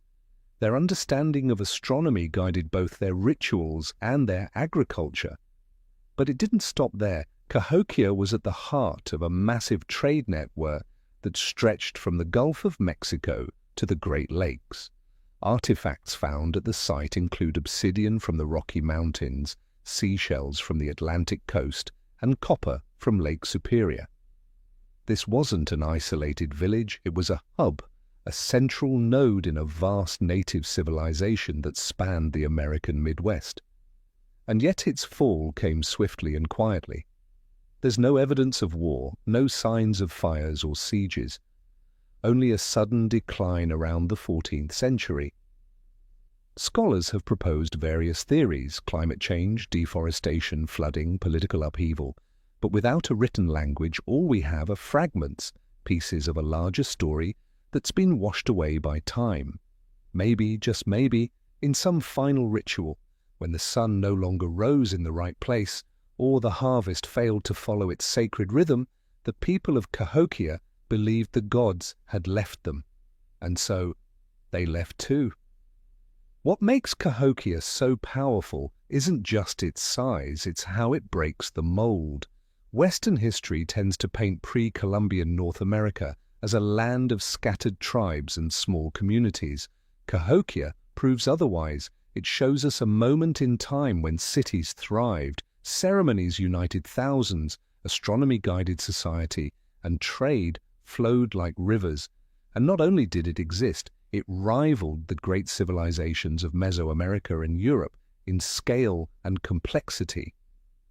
So why isn't it in our history books? Why do so few Americans even know it existed? Maybe because it doesn't fit the story Western education prefers to tell. a native city that grew without European help, one that was already thriving before the very idea of America was born. That can be uncomfortable for the victors who got to write the textbooks.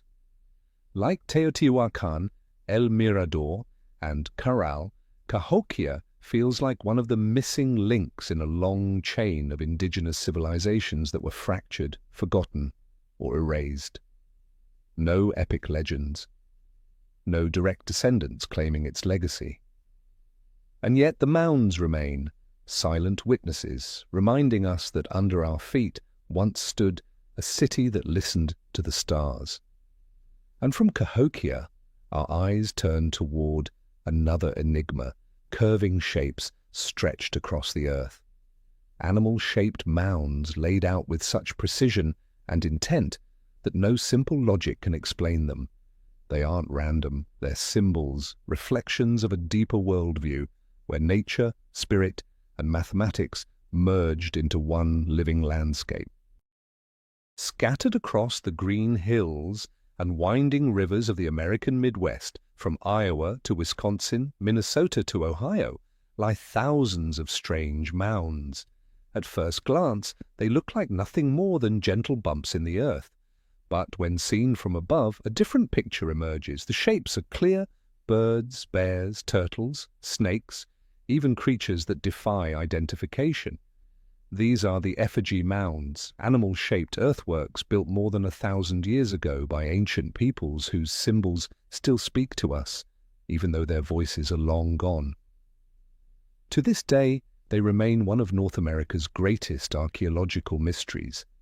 Unlike burial or residential mounds, effigy mounds weren't meant to be lived on. They were made to be seen.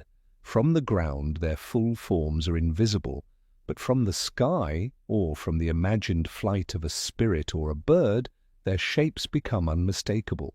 Sprawling animal forms drawn in soil across the landscape, which raises a staggering question.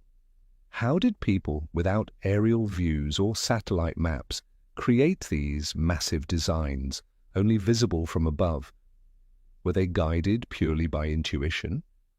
Or did they possess a spatial awareness we've forgotten how to understand?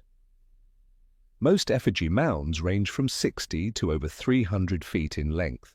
They were constructed over years, shaped from basket loads of dirt, clay, and stone, laid layer by careful layer using only tools made of wood and bone.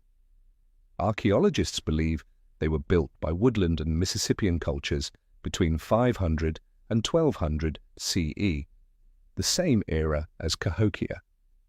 But why animals? That question remains open. Some scholars suggest they represent a sacred map of the universe, a cosmogram. Birds for the sky, four-legged animals for the earth, serpents and reptiles for the underworld. Taken together, the mounds might symbolize a vision of the cosmos itself, layered across time and terrain. At Ohio's famous Serpent Mound, the great curving body of a snake stretches over 1,300 feet and aligns with astronomical events, solstices, eclipses, even the path of Halley's Comet. That kind of alignment isn't coincidence, it's cosmic memory written in Earth. Other theories say the mounds mark the presence of guardian spirits or ancestral totems, permanent symbols etched into the land in lieu of a written language. Without words, these people left behind images that would last: a turtle, a bird, a bear, so that future generations could look to the skies and see their ancestors in the shapes below. In some mounds, archaeologists have found human remains or simple burial items, clay pots, stone tools, but most contain nothing at all. These weren't necessarily tombs. They were spiritual messages carved into the ground. Many native communities today still share stories of sacred animals that dwell in the land, fly across the sky, or guard the rivers. For them, the effigy mounds are more than ancient art. They're places of communion, points where the physical world and the spirit world touch. The forms call upon the powers of the animals they depict, invoking protection, memory, and harmony. These were sacred ceremonies not held inside stone temples, but within shapes, molded by earth and belief. What makes these mounds extraordinary is that they don't impress through size or grandeur. Their power is subtle. It lies in the quiet symbolism, in their cosmic alignment, in the way they link land and sky. They don't shout, they whisper, they speak in the language of shape, silence, and invisible bonds between humans, animals, and the stars. No inscriptions, no statues. And yet when you stand before a massive bird effigy precisely aligned with the sunrise, you understand these builders were anything but primitive. They were listeners. They didn't write history in ink, they wrote it in grass and soil. Sadly, many of these sacred mounds have already been erased, flattened for roads, farmland, or simply because no one realized what they were. Some are being preserved, but much has been lost. And with every mound destroyed, a part of indigenous memory vanishes forever, a letter from a book that was never written.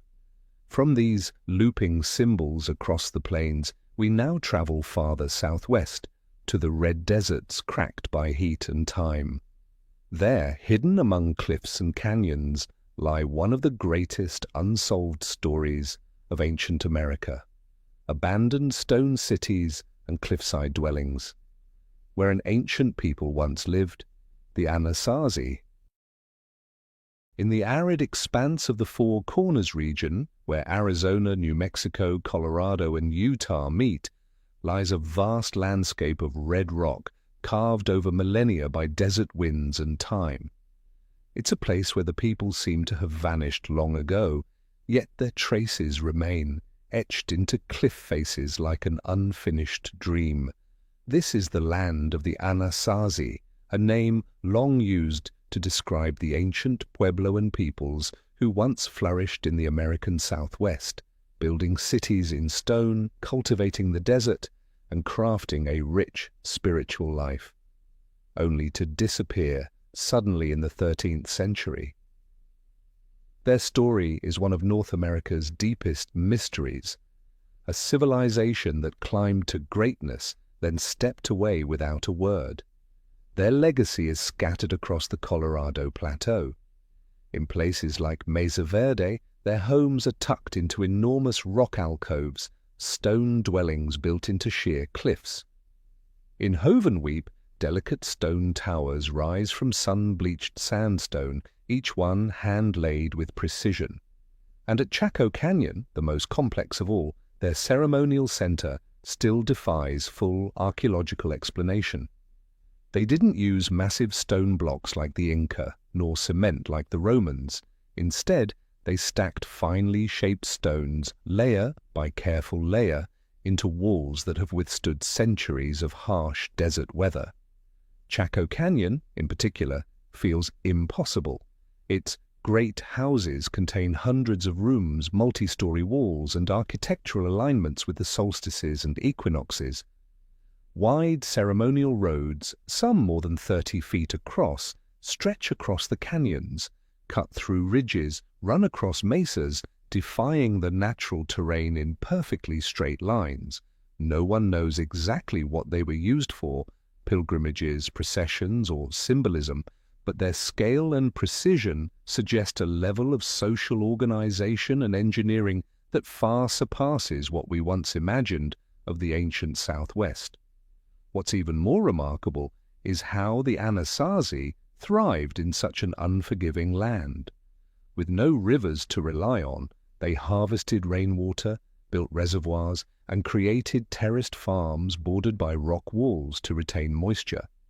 They grew corn, beans, and squash, staples of survival, in soil most wouldn't dare to plant. Life here wasn't just endurance, it was adaptation, intelligent, sustainable, and deeply spiritual.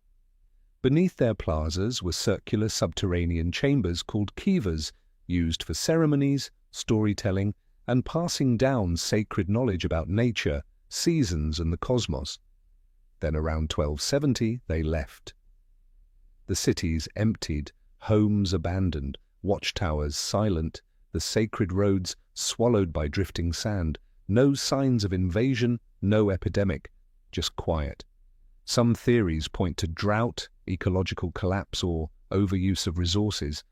Others speak of internal conflict, loss of spiritual cohesion, or a ceremonial withdrawal when a people believed their time had passed, and it was time to move on so that a new cycle could begin.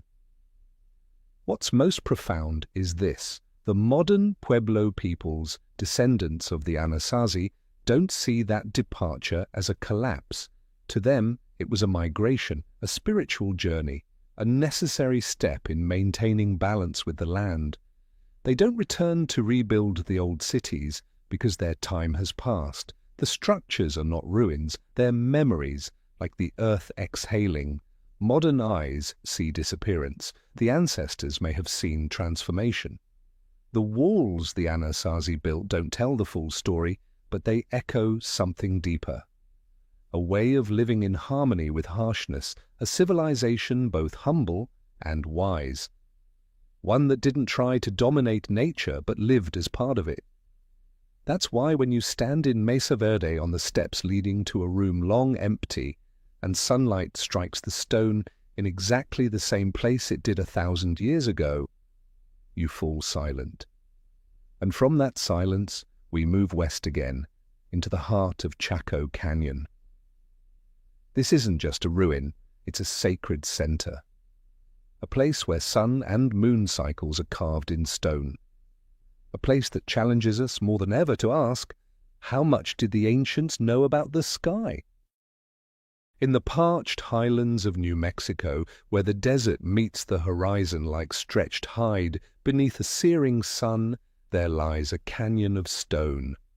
Quiet, sun-baked, and unlike anything else in North America. At first glance, Chaco Canyon might look like just a deep fissure between two mesas. But hidden within it is one of the most astonishing feats of ancient human intellect, an architectural wonder built not for defense, not even for daily living, but seemingly for something far more profound, to speak with the cosmos. Over 1,000 years ago, the ancient Pueblo people created something extraordinary here. What remains still puzzles archaeologists and astronomers alike. Who built Chaco Canyon? And how did they come to understand the sky with such depth? At the center of the canyon stand the Great Houses, massive stone compounds like Pueblo Bonito, Chetroquetl, and Hungopavi. Each one contains hundreds of rooms, some rising up to 4 stories, crafted from sandstone and timber carried from miles away. But more incredible than their size is their precision. These buildings are aligned perfectly with the rising and setting sun during solstices and equinoxes. Windows, doorways, and corridors were designed so that sunlight would strike specific points only on those transitional days, transforming the space into a kind of solar calendar built in stone. High on a butte at the northwest edge of the canyon stands one of the most remarkable ancient observatories ever discovered, the Sun Dagger. There, 3 vertical stone slabs frame a spiral carved into the rock. At noon on the summer solstice, a narrow beam of light, sharp as a dagger, cuts directly through the center of the spiral. During the winter solstice, twin daggers frame the spiral's edges. And on the spring and autumn equinoxes, the light perfectly kisses the rim. This isn't just art, it's mastery of light, shadow, and time in 3-dimensional space. They didn't have telescopes or clocks, just intuition, memory, and generational knowledge that outlasted ink. Researchers have since found that the entire architectural network of Chaco Canyon, its houses, its ceremonial kivas, even its walkways, are deeply tied to celestial movements. Some pathways align with the 18.6-year lunar cycle known as the Major Lunar Standstill, an event so subtle that even modern astronomers need years of data to track it. Was this a coincidence, or did the ancient Puebloans study the sky for generations, encoding what they learned into the very stones beneath their feet? Even more curious, Chaco wasn't a city in the typical sense. Despite the scale of the great houses, the number of full-time residents was relatively low. Most people lived in smaller villages nearby and only travelled to Chaco for special occasions. Archaeological evidence suggests this was a ceremonial centre, a sacred gathering place, more a cosmic library than a metropolis, a temple of silence written in geometry. And then there are the roads. Long, wide, and unnervingly straight, some spanning dozens, even hundreds of miles, they slice through the landscape with a focus that ignores topography, climbing hills, cutting through cliffs, adhering not to ease, but to meaning. These weren't just trade routes, they were symbolic axes, connecting sacred sites in a web of time and space. To this day, many Pueblo people regard Chaco as a sacred place. They don't see ruins, they see memory. They believe their ancestors listened to the whispers of the land and sky and recorded what they heard in stone, in shadow, in silence, not in words, in presence. For the modern world, Chaco is a humbling lesson, a reminder that once we knew how to live in rhythm with the earth and sky. That knowledge doesn't always come through books. It can live in the way sunlight touches a wall once a year, in the angle of a doorway, in the breath between solstices.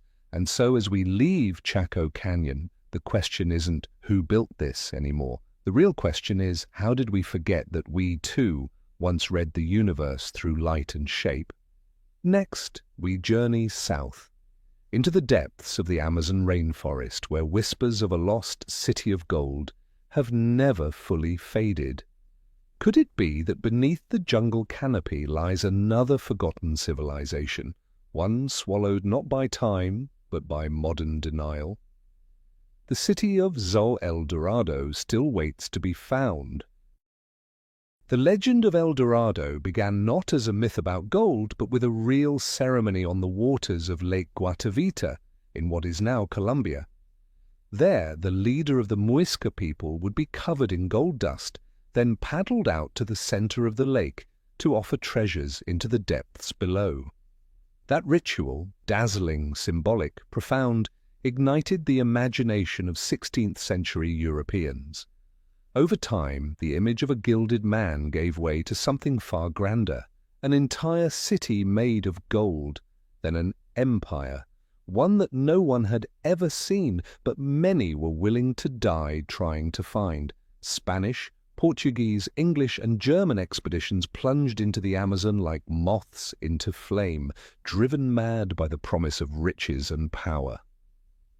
Among them, no one stood out more than Percy Fawcett, the British explorer who became convinced that deep within the Brazilian jungle lay an ancient city he called Zed, a lost civilization of advanced architecture, complex social organization, and forgotten knowledge.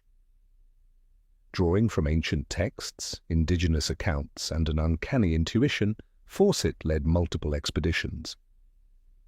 In 1925, he and his son vanished without a trace, leaving behind not answers, but a haunting possibility that the Amazon is not a wilderness of nothingness but a forest that has buried something more complex than we've ever acknowledged.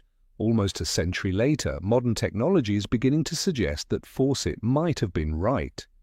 With the help of LiDAR, light detection sensors that penetrate thick tree canopy, scientists have revealed what the human eye could never see.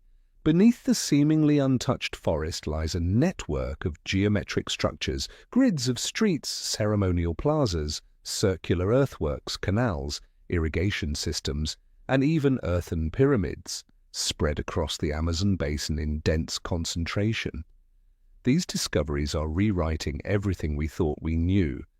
The Amazon, once believed to be a pristine, untouched wilderness, now appears to be a cultivated landscape, an engineered ecosystem shaped by human hands over thousands of years.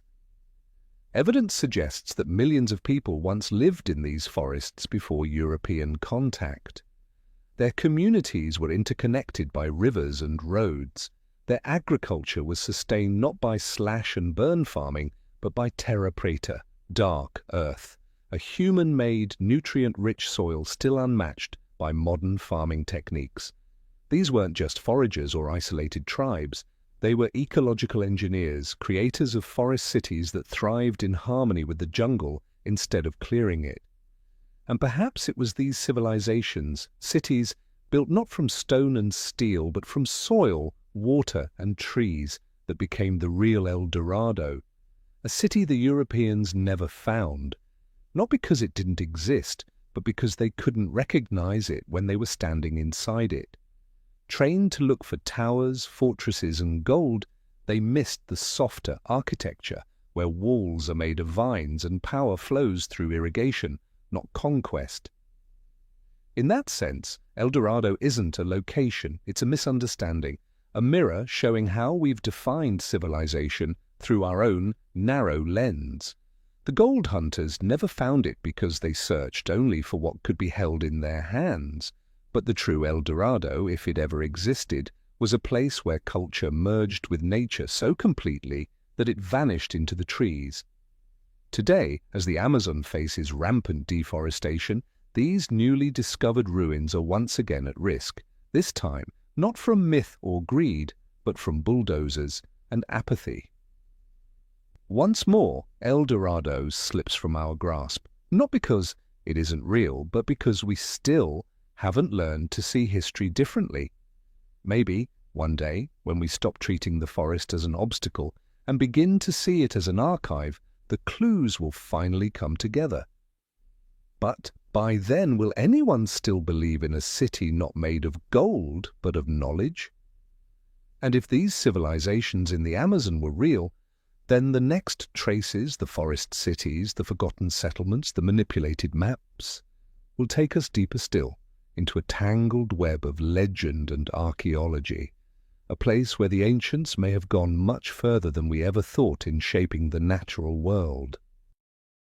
For most of modern history, the Amazon has been drawn as a place untouched, an endless, impenetrable rainforest where small tribal groups lived, scattered, without writing, without cities, and without what Western history considered civilization. But every falling leaf, every branch decomposing into the damp soil has buried a piece of memory. And today those memories are beginning to rise again. Faint outlines revealed by LiDAR scans, pottery shards unearthed by a single rainstorm, rivers that twist like the remnants of boulevards from a world that's been erased from our maps. What's slowly emerging is a truth that's hard to swallow, that deep within the Amazon once stood prehistoric civilizations as large and complex as any empire we know, completely forgotten. Recently, LiDAR, laser-based remote sensing technology, has revealed something stunning. Geometric earthworks spread across the Amazon basin, especially in Brazil, Bolivia, and Peru. More than 450 formations, circles, squares, octagons, connected by long, straight roads and carved canals, have been found hidden beneath what was thought to be untouched forest. These aren't the work of small, scattered tribes. They required a high level of social organization, large labor forces, and a worldview deeply tied to geometry and cosmology. In Bolivia's Llanos de Mojos region, archaeologists uncovered an ancient agricultural system made up of thousands of raised fields, long oval mounds designed to avoid seasonal flooding. These were connected by drainage canals, artificial ponds, and earthen levees. What looked like a swamp was actually a vast, high-yield farming system. Some call it floating agriculture, but it's more than that. It was advanced ecological engineering, an artificial forest shaped over millennia not to conquer nature, but to collaborate with it. These people didn't leave behind towering stone temples or golden statues. They left behind a self-sustaining ecosystem, an intelligence rooted in soil, water, and trees. Instead of forcing rivers, they guided them. Instead of cutting down forests, they planted companion species to boost biodiversity. They created terra preta, an artificial black earth enriched with charcoal, organic waste, and microorganisms capable of holding nutrients for centuries. To this day, scientists haven't fully replicated it. Could this soil innovation have been the foundation that made long-term settlement and forest cities possible? At sites like Cuicugu, near the Brazil-Peru border, archaeologists have mapped out an entire urban complex. Defensive earthen walls, moats, ceremonial plazas, and straight roads linking multiple settlements. The design shows social stratification, shared rituals, and long-term planning. It's a picture that completely contradicts the long-standing myth of primitive forest dwellers. These weren't isolated tribes, they were city builders. The silence in our history books about these cultures isn't just due to time. When Europeans entered the Amazon in the 16th century, they brought war, disease, and the collapse of indigenous social structures. Epidemics like smallpox and influenza may have killed over 90% of the population in just a few generations. Cities were abandoned and the jungle returned, burying the memories. By the time later explorers arrived, all they saw was forest and a few scattered tribes. No one left to tell the story of the lost cities beneath their feet. Like the final notes of a symphony abruptly cut short, these civilizations didn't fade because they failed from within. They vanished because their memory was buried. But now, as rivers are retraced, soils are tested, and shards of pottery rise to the surface, a new map of history is emerging, not just of trees, but of the people who once shaped them. And if the Amazon once nurtured cities that lived in harmony with the forest, their traces don't end underground. They ripple outward to the edges of the known world, where strange symbols are carved into the land itself, lines and shapes that seem to call out across time and space. That's where we go next. Nazca, where ancient lines still stretch across the desert, like messages sent to someone just beyond our reach. Across the arid highlands of southern Peru, in a barren expanse blanketed with red stones, something extraordinary appears, but only when you leave the ground. From above, where only birds or modern aircraft can truly observe it, perfectly straight lines stretch for miles, slicing across hills and valleys as if drawn by a cosmic ruler. Among them lie enormous figures, a monkey, a hummingbird, a spider, a human, a tree, a spiral hand. All created not with walls or paint, but by simply removing the dark surface gravel to reveal the pale earth beneath, using nothing but proportion, patience, and intuition. This is Nazca. And ever since the 20th century, the world has asked the same question. Who carved these lines? Why? And why can we only see the full picture from the sky? The giant geoglyphs of Nazca are believed to have been made by the Nazca culture, a pre-Incan society that lived between roughly 200 BCE and 600 CE. While most of their people farmed and crafted, a portion of their community devoted years, perhaps even centuries, to creating one of the most abstract and enigmatic projects in human history. But the mystery is this: these designs cannot be properly seen from the ground. Some lines stretch over 12 miles. The largest figures span hundreds of feet. So how did a society without aircraft, without high observation towers, manage to create images only visible from the heavens? That question has sparked a wide range of theories, some grounded, others fantastical. Some suggest the Nazca may have used primitive hot air balloons to see from above, a theory unproven but not entirely implausible. Others believe the lines were messages to sky gods, though not always in the religious sense. One of the most famous and controversial theories came from Erich von Däniken in the 20th century, who claimed the lines were landing strips for ancient aliens. While the scientific community has largely dismissed that idea, it continues to haunt the cultural imagination. But stepping away from the speculation and back into the realm of archaeology, researchers have begun to uncover more grounded and perhaps even stranger clues.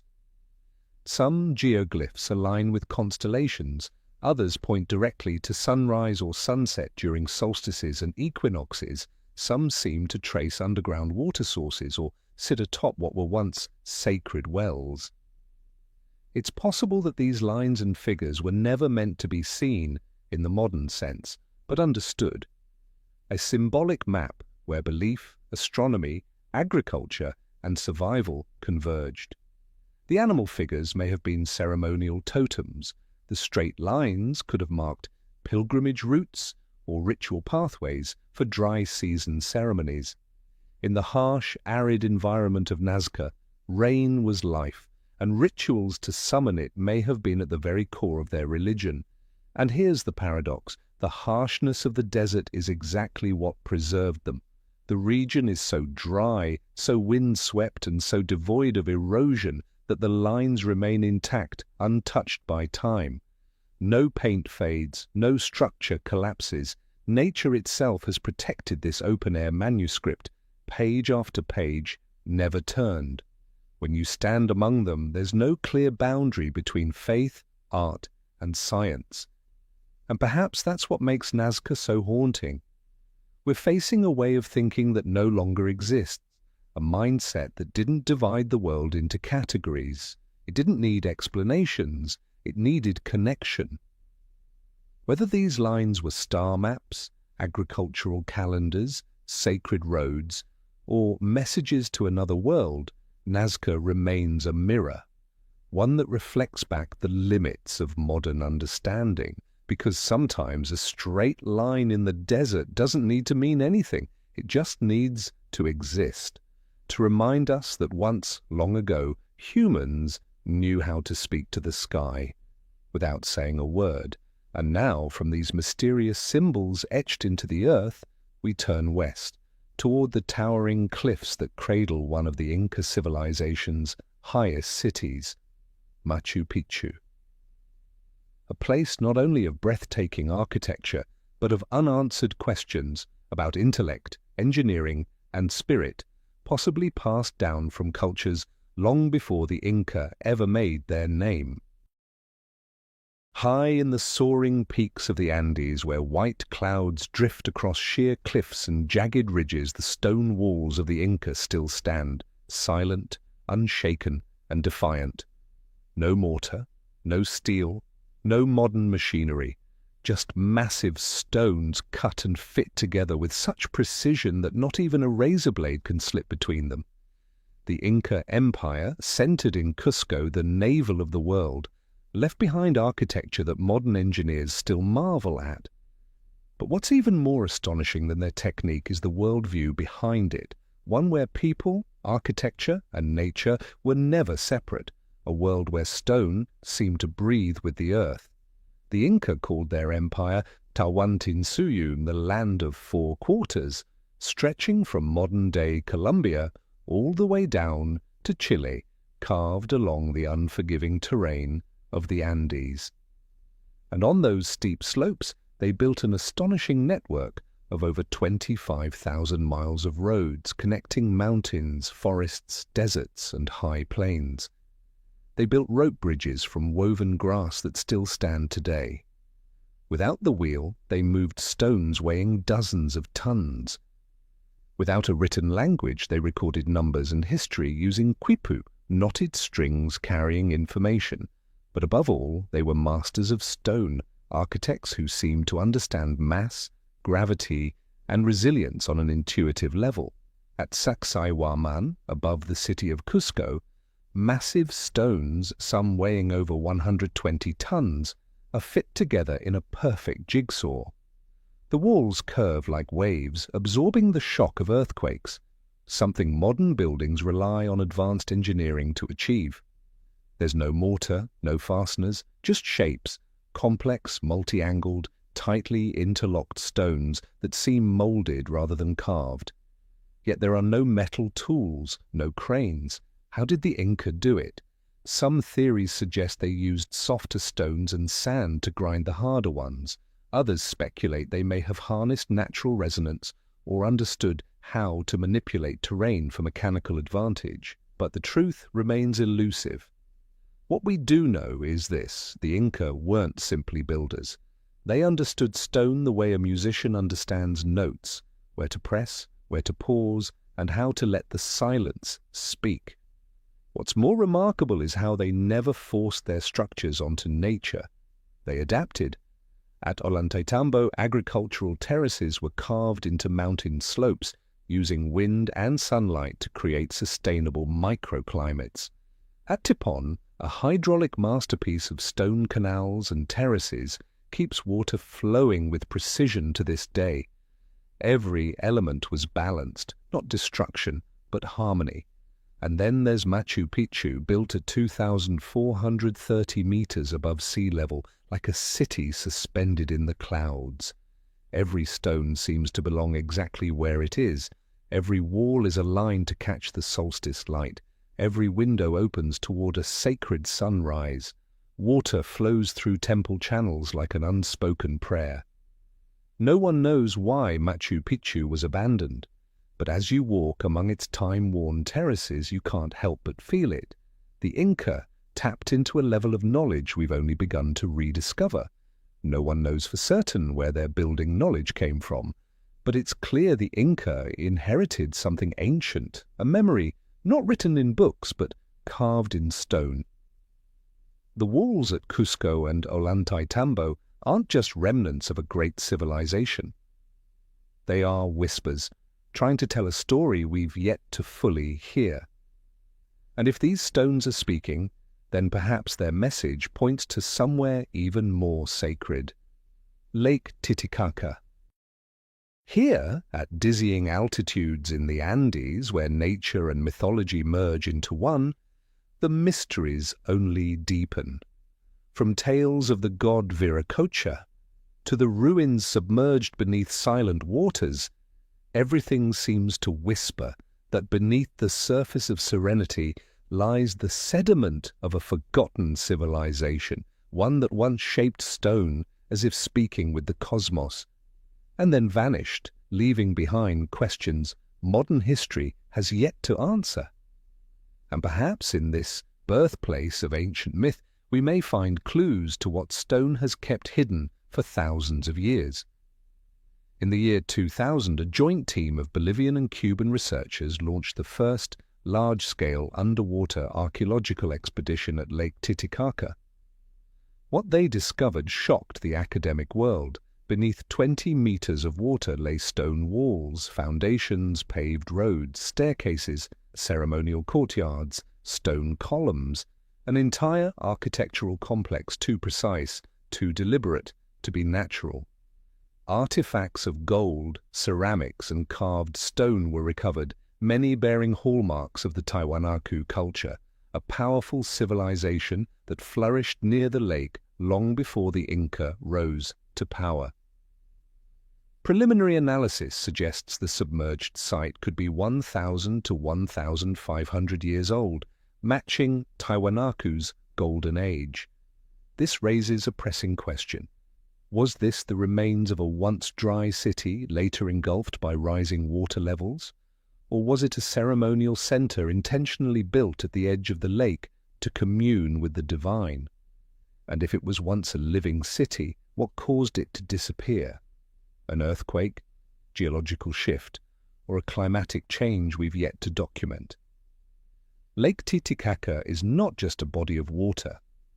To the Inca and their predecessors, it was a cosmic axis, a place where the boundaries between the physical and spiritual dissolved. Excavations on the island of the Moon and the island of the Sun, Titicaca's largest islands, have revealed temples, astronomical pillars, and sacred pathways where people once believed gods were born. Rituals were held here. Stones were aligned with solstices and sunsets. And across its islands, the very act of walking seemed symbolic of spiritual rebirth. Water here wasn't just matter, it was a conduit for the soul's return to its origin. The discovery of submerged architecture opens up an even larger possibility that before the lake took its current shape, this region may have been a dry valley, settled, structured, and sanctified, Then something happened. Slowly or suddenly water rose, and just like the forest cities of the Amazon or the lost city of Z, the people left. The city fell into legend, the structures were forgotten, but the lake remained, and over time, people no longer remembered the name of the city, only the place, not who built it, but who appeared there. Some researchers go even further, suggesting that a pre-Tiwanaku civilization, still barely understood, may have developed advanced stoneworking techniques before the Inca. That Titicaca was not a peripheral site, but a spiritual epicenter. The massive stones, the aligned altars, the ceremonial platforms, they hint at a time when this lake was the heart, not the edge, of ancient civilization. The Inca, with all their grandeur, may have been inheritors, not originators. Lake Titicaca, with its sacred stillness, may be concealing a deeper layer of memory, a civilization that chose water not to hide its legacy but to record it. And when we gaze into its surface, what reflects back is not just sky and cloud, but the inability of modern history to decode a past that refuses to be spoken aloud. And if cities lie buried beneath the lake, then above ground, the Inca left us another kind of language, a form of communication that didn't use stone or script, but thread, knots, and rhythm. The quipu, a mathematical code of memory, is where we now turn, a chapter deeper, still in the mind of the Andes. When the Spanish first arrived in the Inca Empire in the 16th century, they were stunned. Here was a vast, highly organized civilization stretching across thousands of kilometers, functioning with clockwork precision, and yet without writing, no scrolls, no stone inscriptions, no letters. And still, storehouses were stocked and redistributed efficiently. Roads were maintained across impossible terrain. Populations were tracked, household by household. What left the conquistadors speechless was the Inca's central instrument of administration, bundles of knotted cords known as quipu. At first glance, a quipu looks like a simple cluster of strings, but in reality it was one of the most complex information systems ever developed in the pre-Columbian Americas. A form of unwritten language powerful enough to store history, census data, and even spiritual concepts. In Quechua, quipu means knot. Each one consists of a main cord with multiple pendant strings, each tied with specific knots. The position, spacing, type of knot, thread color, and even direction of twist all held meaning. Modern research has shown that many quipu recorded numeric data, population counts, taxes, harvest yields, dates, shipments, using a decimal-based structure capable of representing numbers in the tens of thousands. The accuracy of these figures, which could be cross-checked across different regions, points to the existence of a professional class called quipu kamayuk, the knot readers. These individuals were trained to encode and decode the information in quipu, much like silent scribes. But quipu weren't just ledgers. Some scholars now believe many preserved quipu contain non-numeric data, history, mythology, laws, rituals. These undeciphered quipu often feature intricate, non-repetitive knot patterns, along with symbolic color arrangements. Some even form spiral or lattice-like configurations, prompting an unsettling question. Did the Inca possess a full-fledged written language, one not built on symbols or speech, but on rhythm, touch, and memory? In a world where reading is mostly visual, quipu flipped the script. The Inca read with their hands. The quipu kamayuk could run their fingers along the knots, feeling the twist, the tension, the placement, decoding information not through sight or sound, but through tactile memory. It required not only mathematical precision, but deep sensory awareness. Maybe, to the Inca, even ideas could be tied. One intriguing hypothesis is that quipu were once repositories of national history. In the 17th century, chronicler Waman Poma recorded that elders could recount their ancestors' stories across many generations just by running their fingers along the strings. If that's true, then we're looking at a sophisticated system of communal memory, where stories weren't spoken aloud but passed hand to hand like a silent melody only those who knew it could hum. Hundreds of quipu have survived, stored in museums and archives around the world, but their full meanings remain hidden. After the conquest, the last quipu Kamayuk disappeared, and with them the keys to a code that may have carried the soul of an entire civilization. The Spanish, unable to understand the chords, saw them as witchcraft. They destroyed thousands, severing a living information stream we may never fully recover. Yet today, researchers are turning to artificial intelligence to scan knot patterns, detect statistical correlations, and cross-reference quipu with known historical events, hoping that someday these ancient chords might speak again, not in words, but in the rhythm of memory. Because sometimes history isn't written in books. It's knotted into a string, tied hundreds of years ago, waiting for patient hands to trace it back. And while the Inca encoded memory in thread, the memory of the ancient world may also lie in maps, strange, inexplicable maps that show lands no one was supposed to know. So who drew them? And did someone reach the Americas long before Columbus? In the old libraries of Europe, tucked inside faded parchment and weather-stained leather, there are maps that make modern history shift uncomfortably. Not because they're vague or mythical, but because they're terrifyingly precise. Coastlines traced with uncanny accuracy, islands placed where they should be, and most unsettling of all, depictions of lands that weren't officially discovered for centuries after the maps were drawn.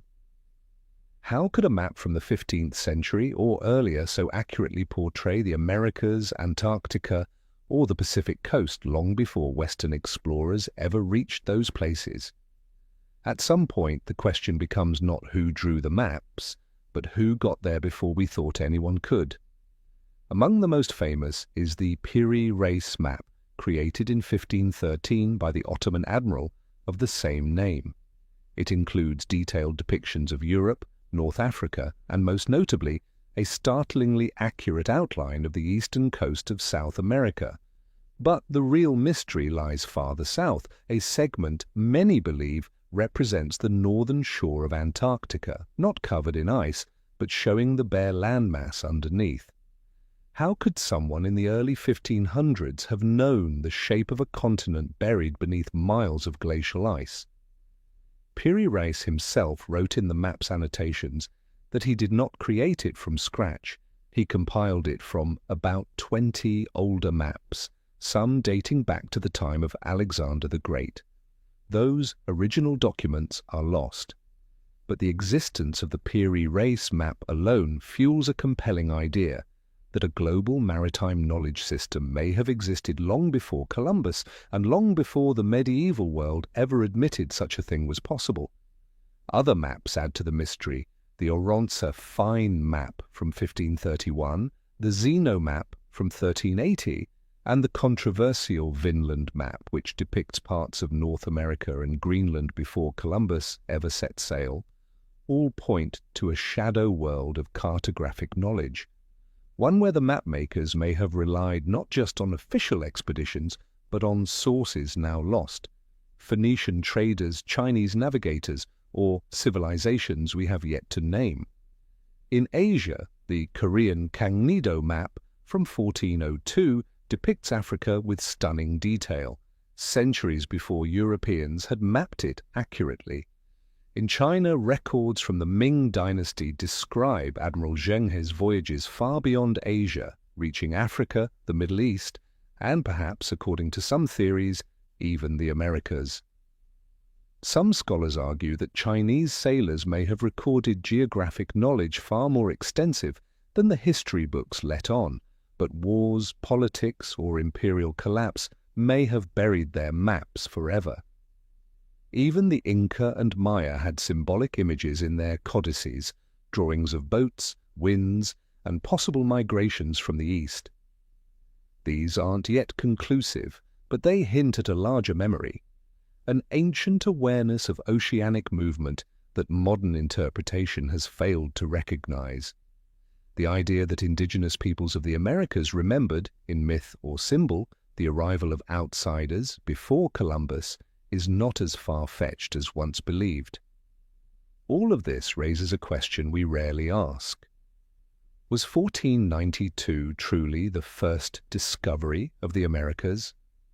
Or was it simply the moment that Europe wrote it down? If the Vikings reached Vinland, if Polynesians crossed the Pacific to South America, if Chinese fleets sailed to foreign shores, and if indigenous peoples once remembered strangers coming from the East, then perhaps discovery is the wrong word. Entirely, perhaps it's time we speak of it with more humility. Ancient maps don't argue, they don't try to persuade, they just show us what was seen, measured and recorded, even if no one was listening. They are whispers from another time, dusted off by a modern world just beginning to realize how much it's forgotten. And if pre-European civilizations truly reached the Americas, then how did they cross? What routes did they take? And why did history choose to forget them? Scattered across the continent are artifacts, Asian-style ceramics along the Pacific, African-like carvings deep in South America that feel like ghost echoes of ancient contact, encounters that may have happened but were buried under centuries of war, silence and doubt. Not every ancient journey was a myth. Even if we set aside the grand theories and sweeping speculation, one fact remains impossible to ignore. Long before the age of Columbus, small Viking ships had already crossed the Atlantic. They reached Newfoundland. They built wooden houses in the wilds of the Western world. No precise maps, no modern navigation, just the sky, the sea, and an unwavering spirit of exploration. They came and they left, writing a chapter of history that rarely appears in textbooks, as if someone had quietly closed the door behind them, but what they left behind in the earth, in the stone, and in indigenous memory still whispers the story of a journey not of conquest but of courageous curiosity. That story is no longer legend. On the northern tip of Newfoundland, Canada, there's a place called L'Anse aux Meadows. In the 1960s, archaeologists unearthed the remains of an ancient European settlement there. The structures, ironworking tools, and unmistakably Norse artifacts told a clear story. This was a Viking camp dating to the late 10th century. The blacksmithing, the architectural style, even the type of wood matched those found in Viking settlements in Greenland and Iceland. There is no longer any doubt Vikings lived, worked, and built on North American soil, even if only briefly. The roots of this expedition lie in the Norse sagas, epic tales passed down in Icelandic tradition. According to the saga of Eric the Red and the saga of the Greenlanders, Leif Erikson, son of Eric the Red, sailed west from Greenland and reached a fertile land he called Vinland, named for the wild grapes found there. The stories describe green landscapes, abundant resources, and encounters with indigenous peoples, whom they called the Skraelings. For years, historians dismissed the Vinland sagas as myth, heroic embellishments meant to glorify Norse bravery. But the discovery at L'Anse aux Meadows changed that. It not only confirmed the Vikings had reached the Americas, it suggested they may have explored farther. Some wood found at the site came from regions farther south, where birch trees, common in Greenland, do not grow, meaning they travelled inland or along the coast. Could Vinland have been more than just a small outpost? Was it part of a longer, more complex journey? So why didn't the Vikings stay? According to the sagas, conflicts with locals, the vast distance from home, and the isolation made permanent settlement unsustainable. Perhaps they never intended to conquer. They came, they explored, they tested their limits, and when those limits pushed back, they left. All that remained were scattered memories drifting in the northern wind. What's telling is that Vinland never appeared on medieval European maps. Leif Erikson's journey didn't change the world the way Columbus's would centuries later. The Vikings carried no empire with them. They started no colonies. They didn't write history in blood. They wrote it in timber, fire, and quiet footsteps on foreign soil. And then they were forgotten.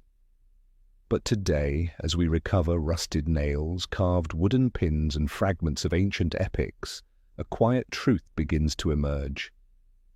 History doesn't move in a straight line. It's a tangled web where forgotten voyages may have shifted the human story long before anyone wrote down the name of a continent. If the Vikings reached North America, perhaps they were just one of many. Maybe there were other crossings, other meetings lost in the shadows of time. So when we find shards of Asian pottery on the California coast, or statues with African features in South America dismissed as coincidence, we might ask instead, what if they're echoes of contact, glimpses of cultural exchange that history didn't make room for? Because if intercontinental contact happened before Columbus, then what we've been taught as the discovery of the Americas was not a beginning, but a continuation. And the out-of-place artifacts, the ones that didn't fit the official timeline, might be the last surviving evidence of ancient migrations, forgotten trade routes, or old-world explorers who were never written into the Western story. Not because they were never here, but because no one wanted to believe they were. We now stand at the threshold where the forgotten fragments of history might just come together to reveal an entirely new picture. The question is no longer whether ancient people could cross oceans. It's who did it? When? And why don't we know about it? In museums, archives, and archaeological sites across the world, there may still be isolated artifacts, their true significance unrecognized, stones etched with unknown writing, alloys that don't match their supposed era, art styles foreign to their region. Each item is a whisper, a clue, and if we're willing to listen, we might begin to see that human history wasn't a straight line of progress, but a complex tapestry, interwoven, overlapping, and far more intricate than we've been taught to believe. One of the most controversial starting points lies in a set of ancient mummies. In the 1990s, German researchers discovered traces of tobacco and cocaine, plants native only to the Americas, in the hair of an Egyptian priestess named Henut Tawi, dated to over 3,000 years ago. Multiple tests confirmed the result. If this wasn't contamination, there's only one explanation. Substances from the Americas reached Egypt in the ancient world. But how? No one could say. And instead of further inquiry, many scholars dismissed it outright, not because it was disproven, but because it couldn't be true. In Veracruz, Mexico, the Olmec left behind giant stone heads, many with facial features that don't resemble the indigenous peoples of the region. Wide noses, full lips, traits that resemble West Africans more than Mesoamericans. Could it be coincidence? Perhaps. But the repetition across multiple sculptures has led some independent researchers to suggest ancient contact across the Atlantic, following currents like the Canary and North Equatorial, which modern reconstructions have shown could be navigated using ancient technology. Expeditions like Thor Heyerdahl's Ra-2 proved the ocean could be crossed by reed boat. So why not then? On the other side of the Pacific, pottery found in California and British Columbia bears decorations strikingly similar to ancient East Asian styles. Some indigenous oral traditions speak of black-haired visitors or people who came from across the sea in the west. Near Ecuador, archaeologists discovered ceramics nearly identical in form and firing technique to the 5,000-year-old Jomon pottery of Japan. Could it be that early Japanese mariners were blown across the Pacific by the powerful Kuroshio current? Oceanic drift has done stranger things. The more important question isn't did all ancient cultures meet, it's Are we ignoring the evidence because it doesn't fit our historical framework? Cultural contact doesn't require empires. It doesn't need written records. It might survive in soil composition, farming methods, beadwork, masks, religious symbols, or quiet oral traditions passed down in half-remembered legends. Even ancient texts hint at these possibilities.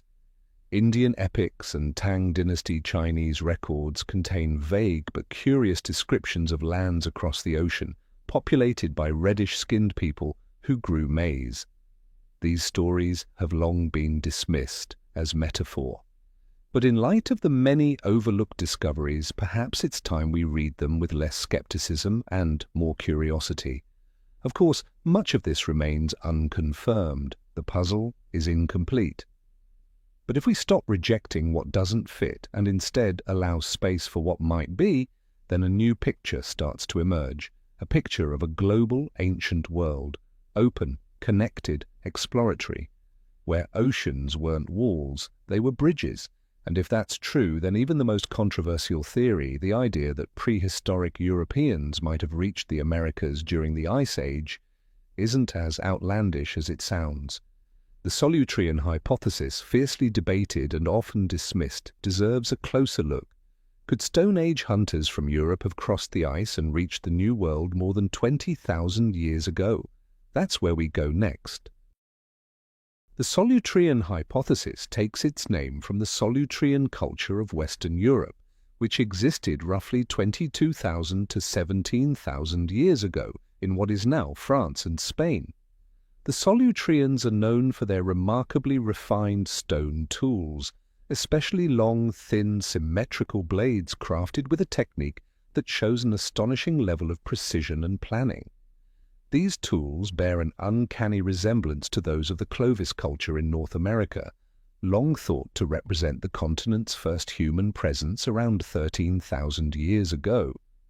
It's that similarity in tool-making, particularly the use of fluting, a grooved channel carved along the center of a blade, that stands at the core of the Solutrean hypothesis.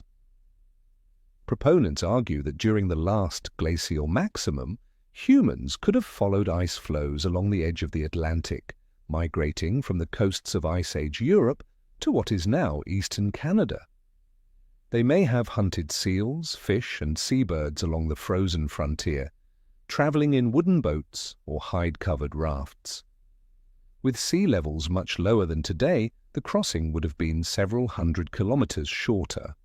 Skeptics point out that no conclusive genetic evidence has confirmed a European origin in the DNA of Native Americans, but in 2014, a genetic study of a 12,600-year-old boy from Montana, known as Anzic I, revealed a complex ancestral lineage, one that included not only East Asian markers but also a branch loosely related to ancient European populations. Some researchers noted genetic links between Anzic I and Upper Paleolithic cultures in Europe, such as the Gravettian and Aurignacian. Beyond tools and DNA, archaeology offers a few more threads of intrigue. At Chesapeake Bay, researchers uncovered a stone tool embedded in a sediment layer more than 20,000 years old, far older than any known Clovis site. And the tool itself, crafted in a Solutrean style, it wasn't dropped there recently. So how did it get there? There's still no consensus, but the reaction to this hypothesis is telling. While the Bering Strait migration theory is widely accepted despite similarly limited physical evidence, the Solutrean theory is often met with swift rejection. Perhaps it's because it disrupts a long-held narrative, a neat, linear history of the Americas. It raises uncomfortable questions. If Europeans crossed the Atlantic millennia before Columbus, what does that mean for our concepts of discovery, identity, and power? What if the truth has been buried not by time, but by convenience? But the Solutrean hypothesis doesn't have to be definitive to be valuable. Its real contribution is this: it challenges the limits of what we consider possible. Ancient civilizations didn't leave behind photos or maps. They left behind tools, stories whispered across generations, and stones that seem to be out of place, yet may point to a chapter of history never written in ink, only in earth. If prehistoric Europeans once followed the ice to the eastern shores of North America, then their legacy, however brief, may still echo. In a stone blade, in a strand of DNA caught between two worlds. Or perhaps in a Native American myth about pale-skinned visitors who came from the east, walked into the forests and left their spirits behind in the rocks and soil. And if the Solitarian hypothesis is even possible, then the story of the Americas wasn't born in isolation. It may have been a meeting point where lines from Asia, Europe, Africa, and perhaps even lands yet unnamed, all converged for a moment in time. These encounters, brief or sustained, may have influenced not just tools, but technologies, beliefs, and ways of life. And from these unresolved fragments, a new image of the past begins to emerge. A past not defined by a straight timeline, but branching out into paths we never acknowledged. Lost technologies may not have vanished simply due to time or war. They may be the remnants of ancient knowledge that once touched extraordinary heights, before collapsing under the weight of time. Because if ancient peoples could forge alloys that defy rust, manipulate metals to permanently change color without paint, and craft jewelry so fine it blurs the line between handmade and machined, then maybe, just maybe, they knew far more than we've ever allowed ourselves to believe.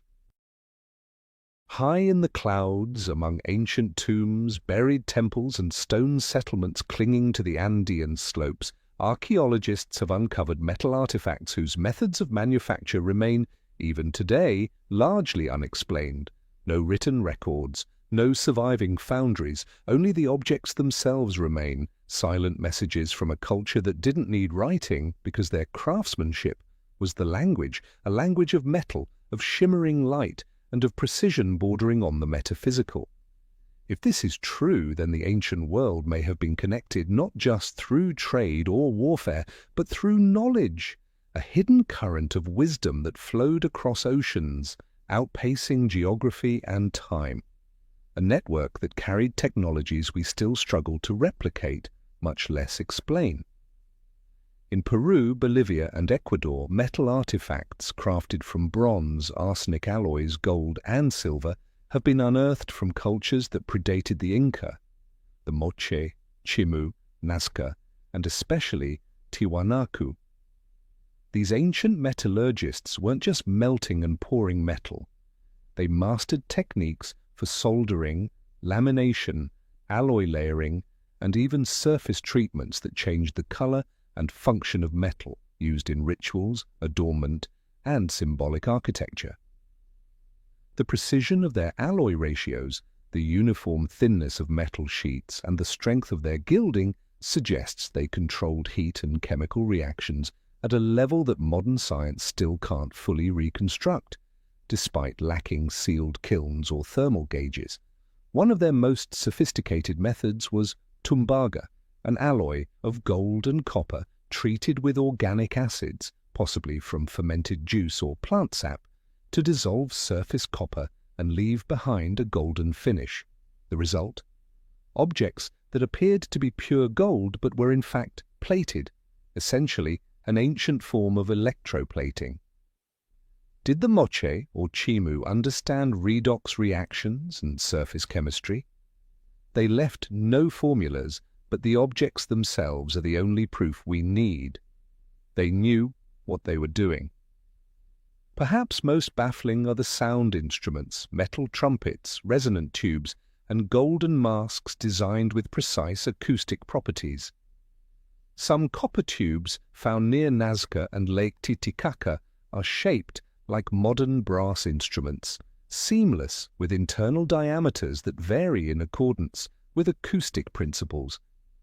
They were not decorative, they were functional. Someone understood how sound waves worked. But who taught them that? Then there are the gold figurines of the Chimu and Moche, birds, people, animals, crafted with filigree so delicate that light passes through, or with moving joints like primitive clockwork. Some bangles had hidden hinges, some masks fit perfectly to the human face. Certain forms display spiral and polyhedral symmetry, suggesting not just artistry, but an understanding of geometric and mechanical structure. But the real mystery isn't in the object, it's in the process.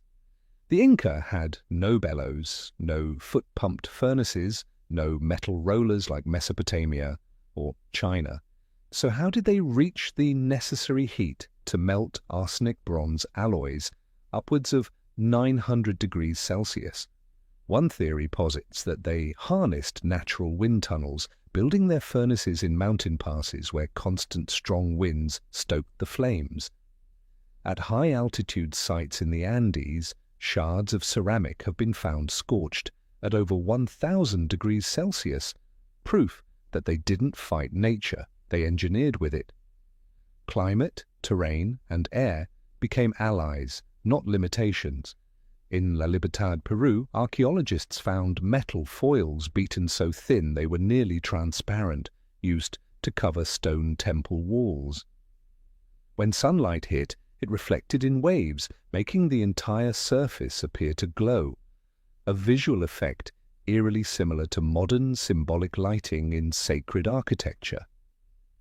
They didn't just understand that metal reflects light. They understood how to use light to convey the sacred.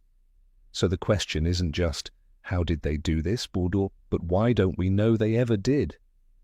Perhaps it's because these techniques weren't used for war, conquest, or industrialization, so they weren't remembered by European chroniclers. But in a world where intricacy is often overshadowed by scale, the Inca and their predecessors may have crafted a different kind of technology, what we might call spiritual engineering, a place where metallurgy wasn't just functional, but a medium of devotion, where metal served not the hand, but the soul. And if they mastered metal, acoustics, and light, maybe they mastered water and soil too. The ancient irrigation systems, the sustainable agriculture carved into mountainsides, the environmental engineering that lasted for centuries, all wait to be rediscovered. A reminder that not all technology needs to be invented. Some of it only needs to be remembered. Across the steep mountainsides, the dizzying valleys, and the wind-swept highlands of prehistoric America, something quietly magnificent once unfolded. Ancient people didn't just survive the harshness of nature, they reshaped it. They didn't fight the terrain, they adapted to it. They didn't force crops into stubborn ground. They learned how to invite rain, guide water, and coax maize, potatoes, and roots from earth that modern farmers might deem impossible. When researchers began carefully studying the faint traces left in the soil, they realized something astonishing. Ancient American agriculture was not primitive. It was sophisticated, it was planned, it was sustainable, and it mirrored an ecological philosophy that modern agriculture is now desperately trying to recover. In the Andes, where steep slopes and unpredictable weather dominate the land, the Inca and their predecessors developed the andanes, stone terraces that cascade down mountainsides like stairways of life.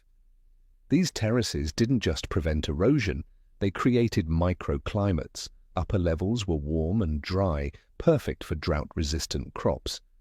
Lower levels retained moisture, ideal for water-loving plants. Without greenhouses or air conditioning, they created ecological diversity on a single hill. Their water channels, reservoirs, and stone drainage systems still function today, as if nature had agreed long ago to cooperate with the people who lived there.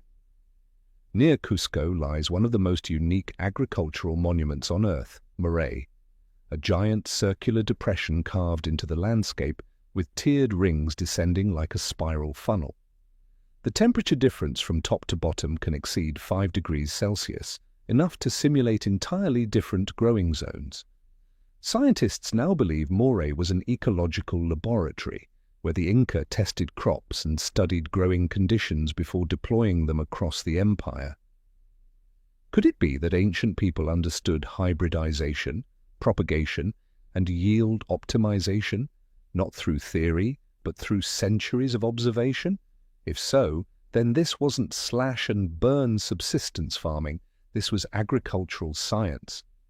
In the Amazon, just as we explored earlier, an entire forest civilization engineered terra preta, or Black Earth. It's a super fertile, human-made soil composed of charcoal, ash, compost, and microorganisms created deliberately over generations. And it doesn't degrade, in fact, it regenerates. In a world where modern farmland is losing fertility, ancient terra preta can still nourish plants after thousands of years.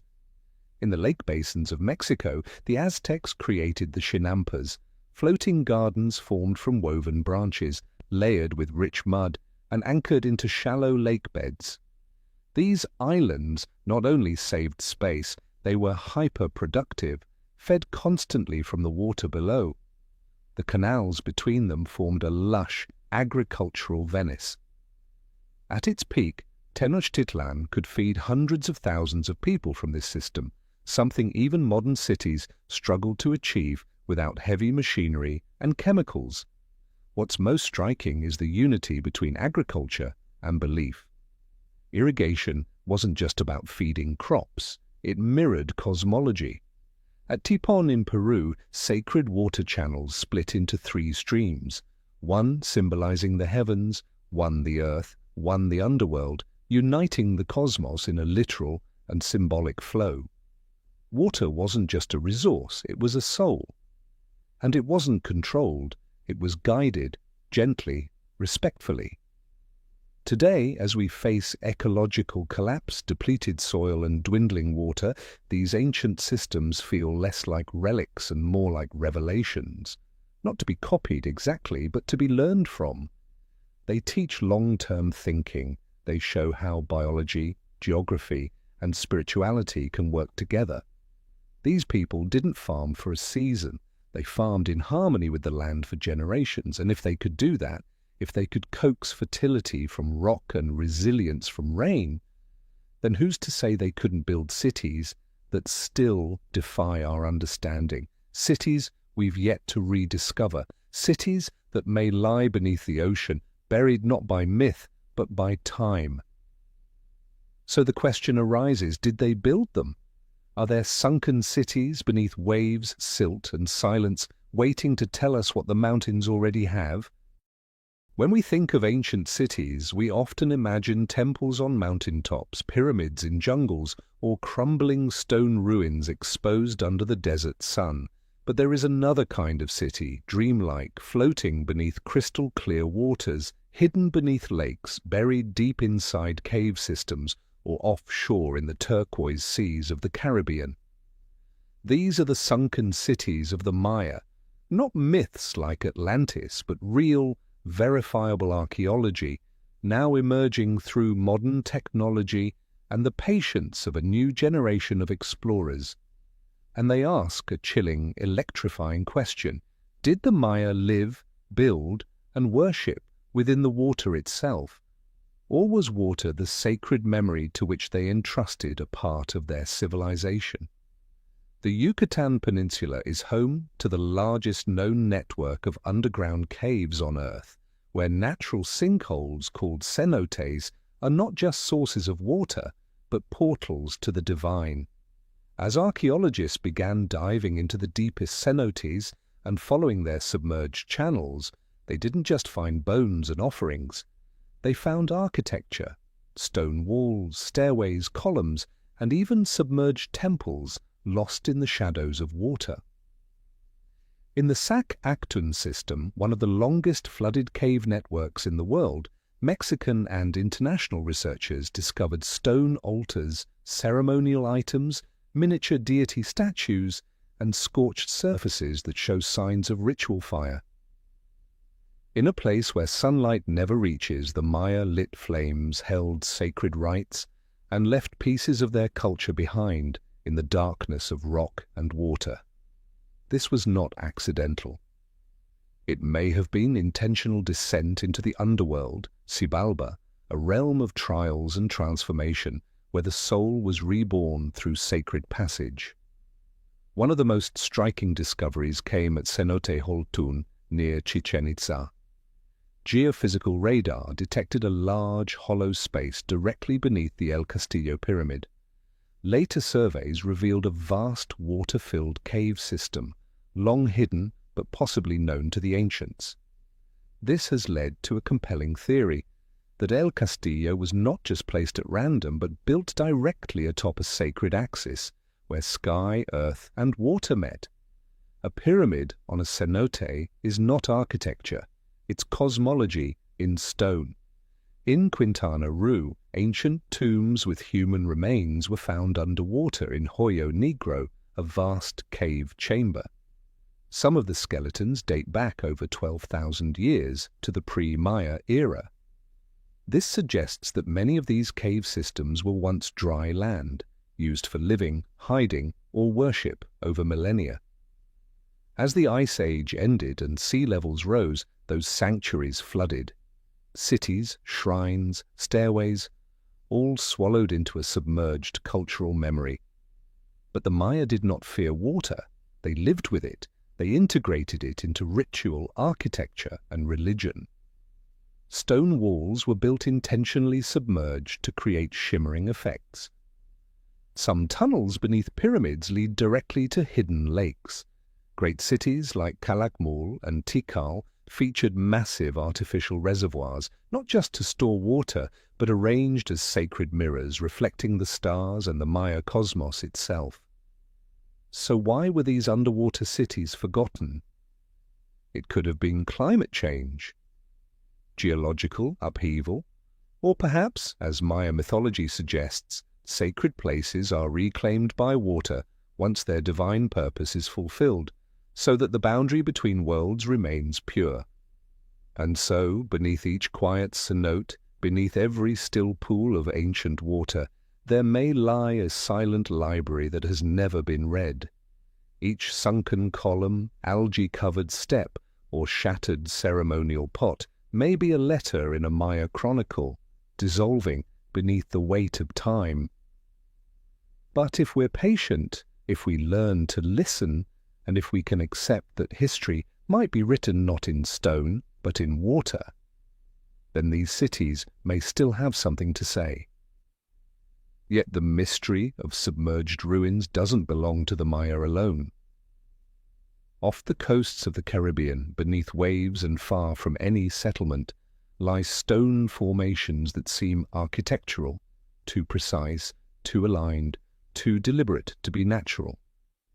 Are these the remains of a forgotten prehistoric civilization? Or could they be the evidence of a historical chapter purposefully erased from the collective memory? For over 2,000 years, the story of Atlantis has hovered like a mist over humanity's dreams and doubts, a civilization of immense wealth, wisdom, and power destroyed in a single, fateful night. First told by Plato in his dialogues Timaeus and Critias in the 4th century BCE, Atlantis was described as a great island beyond the Pillars of Heracles, beyond the Strait of Gibraltar, whose people lived in a city of concentric rings, adorned in gold, crossed by vast canals, and built upon a foundation of advanced knowledge. It was not just a place, it was a warning, a symbol of prosperity consumed by arrogance, and of what happens when a society falls out of balance with the natural world. But what's even more surprising is that as we study the ancient civilizations of the Americas, Maya, Inca, Olmec, we begin to hear strange echoes of Atlantis. Not in the coordinates, but in the symbolism. Cities designed with concentric layouts, like Cuenca in Ecuador or Motul in Mexico.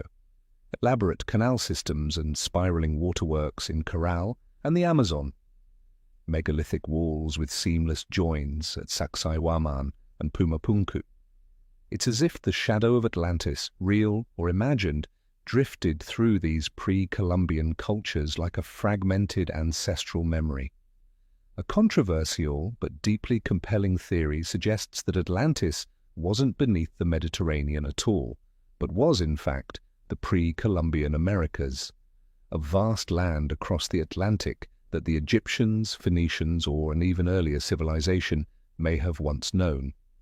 Some independent researchers point to maps like the Piri Reis map and cryptic references in ancient texts to argue that the Americas were known long before Columbus, but that this knowledge was lost, hidden, or erased by secret societies, collapsed empires, or deliberate revision.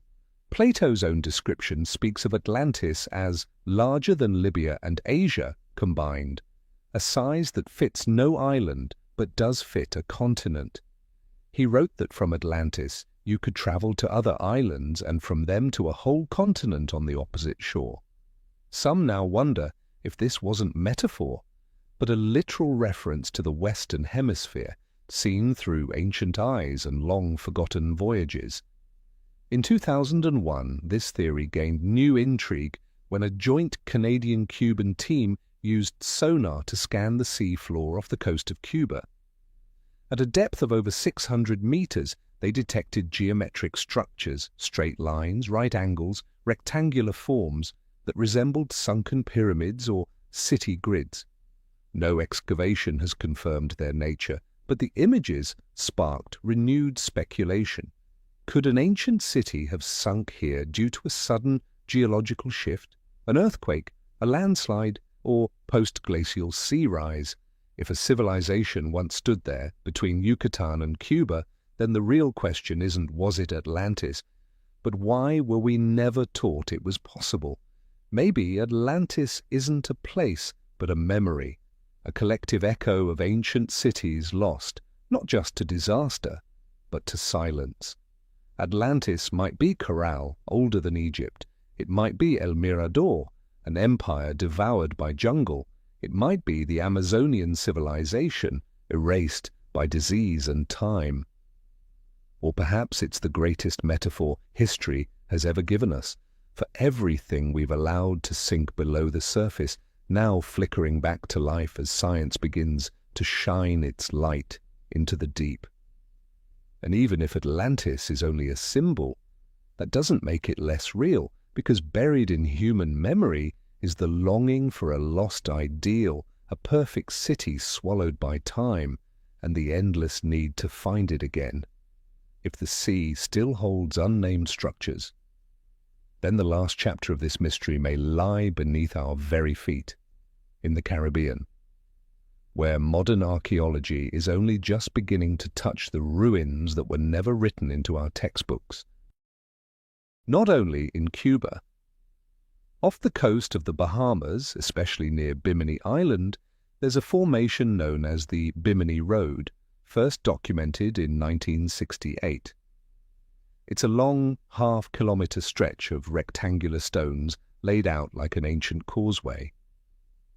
The blocks are flat, aligned, and fit closely together, too precisely, some argue, to be a product of nature alone. While some geologists insist it's the result of natural erosion, independent archaeologists have pushed back. They point to signs of cutting, shaping, smoothing, angles too deliberate, orientations too uniform to be purely geological coincidence. Further out, near Andros Island, the Caicos Reef, and the deep waters of the Bay of Campeche, sonar scans have picked up strange anomalies, submerged geometric structures buried beneath the sea. These formations haven't been physically reached yet, but what sonar shows is enough to raise eyebrows. Symmetry, layout, and alignment that suggest intelligent design, not chaos. Could these be the remains of an ancient coastal network built before rising sea levels swallowed entire shorelines at the end of the last ice age? Some bolder hypotheses go further. They suggest the Caribbean Sea was once a cultural hub, connecting early civilizations across the Americas, Africa, and even parts of Europe. When continents were closer and ocean currents more favorable, ancient mariners may have crossed these waters, stopping at ceremonial ports, resting at sacred stations, or building cities that now lie drowned beneath rising tides. If so, these ruins, don't just push back the timeline of history in the region, they expand our understanding of how far prehistoric civilizations could reach and how interconnected they may have been. But perhaps the most haunting part of this mystery is the silence that followed. After the initial reports, many deep-sea archaeological projects stalled, delayed, defunded, or quietly ignored. Some independent researchers believe there's a deep, unspoken hesitation in accepting that history might have started earlier, wider, and stranger than we've been taught. The idea of a nameless civilization, one that left no written records but may have left stones resting silently on the ocean floor, is still too radical for many to embrace. And if these submerged cities in the Caribbean are real, perhaps they aren't anomalies at all. Perhaps they are only the sunken edge of a much larger iceberg whose visible tip is the abandoned cities we've already found inland, the pyramids in the jungle, the megaliths on mountaintops, the earthen mounds across North America. Maybe, just maybe, the sea swallowed the same kinds of places we now struggle to explain on dry land. So we end this chapter with a wider view. If multiple civilizations once existed in parallel, could there have been a connection between them? Could the sunken cities, the mountaintop temples, the forest pyramids, and the animal-shaped mounds of the north have been more than isolated marvels? What if they were points in a vast mental map, a spiritual network, an architecture of consciousness that spanned continents and epochs? Not one civilization, but many, connected not by empire, but by something deeper, a shared understanding of earth, sky, time, and the soul. And if such a network existed, its remnants may still be speaking, not through language, but through alignment, stone, silence, and the patient eyes of those willing to see. When we look into the past, what unsettles us isn't just what has been forgotten, it's what has always been there, right before our eyes, yet never truly seen. Time after time, a stone structure is uncovered with impossible precision. An artifact surfaces from a geological layer that defies its age. An ancient map reveals lands undiscovered until centuries later. Each one feels like an out-of-place puzzle piece, leftover fragments from a historical picture we may have framed far too early. And each time, the response is rarely curiosity or dialogue. More often, it's a long silence, or a quiet, dismissive frown. That can't be. Within the architecture of modern knowledge, some assumptions have become so foundational they're no longer questioned. And in that stability, contradictions get filed away, labeled as anomalies, outliers, things that don't quite matter. Discoveries that could reshape our understanding of civilization's beginnings are dismissed as unsupported, outside the system, or simply irrelevant. No grand conspiracy is needed. Sometimes the quiet comfort of keeping things in order is enough to keep the extraordinary from ever becoming part of the official story. Of course, not everyone in the academic world turns their back on the unknown, but many voices choose silence, not because the evidence isn't there, but because of what it might cost: reputation, funding, belonging. When truth becomes conditional on academic safety, then even truth itself struggles to be heard. That's why the question isn't who's hiding history, it's have we truly listened to what history has been trying to say? Because more often than not, the past isn't buried, it's just seen through eyes unwilling to change. And if what was once labelled fringe, odd, or irrelevant turns out to be the missing piece of a greater puzzle, then maybe it's time to look again. Not to rewrite history with anger, but to give it depth. To accept that truth doesn't always live in the spotlight. Sometimes it hides in quiet cracks, waiting for those who are still enough to hear it. Thank you for staying with me until the very end of this journey. May these forgotten echoes, whether buried by time or dulled by disbelief, still find a way to reach the present through the hearts of those willing to listen. I wish you a peaceful night and dreams filled with the kind of past that never truly disappeared, only waited to be remembered. Sleep well.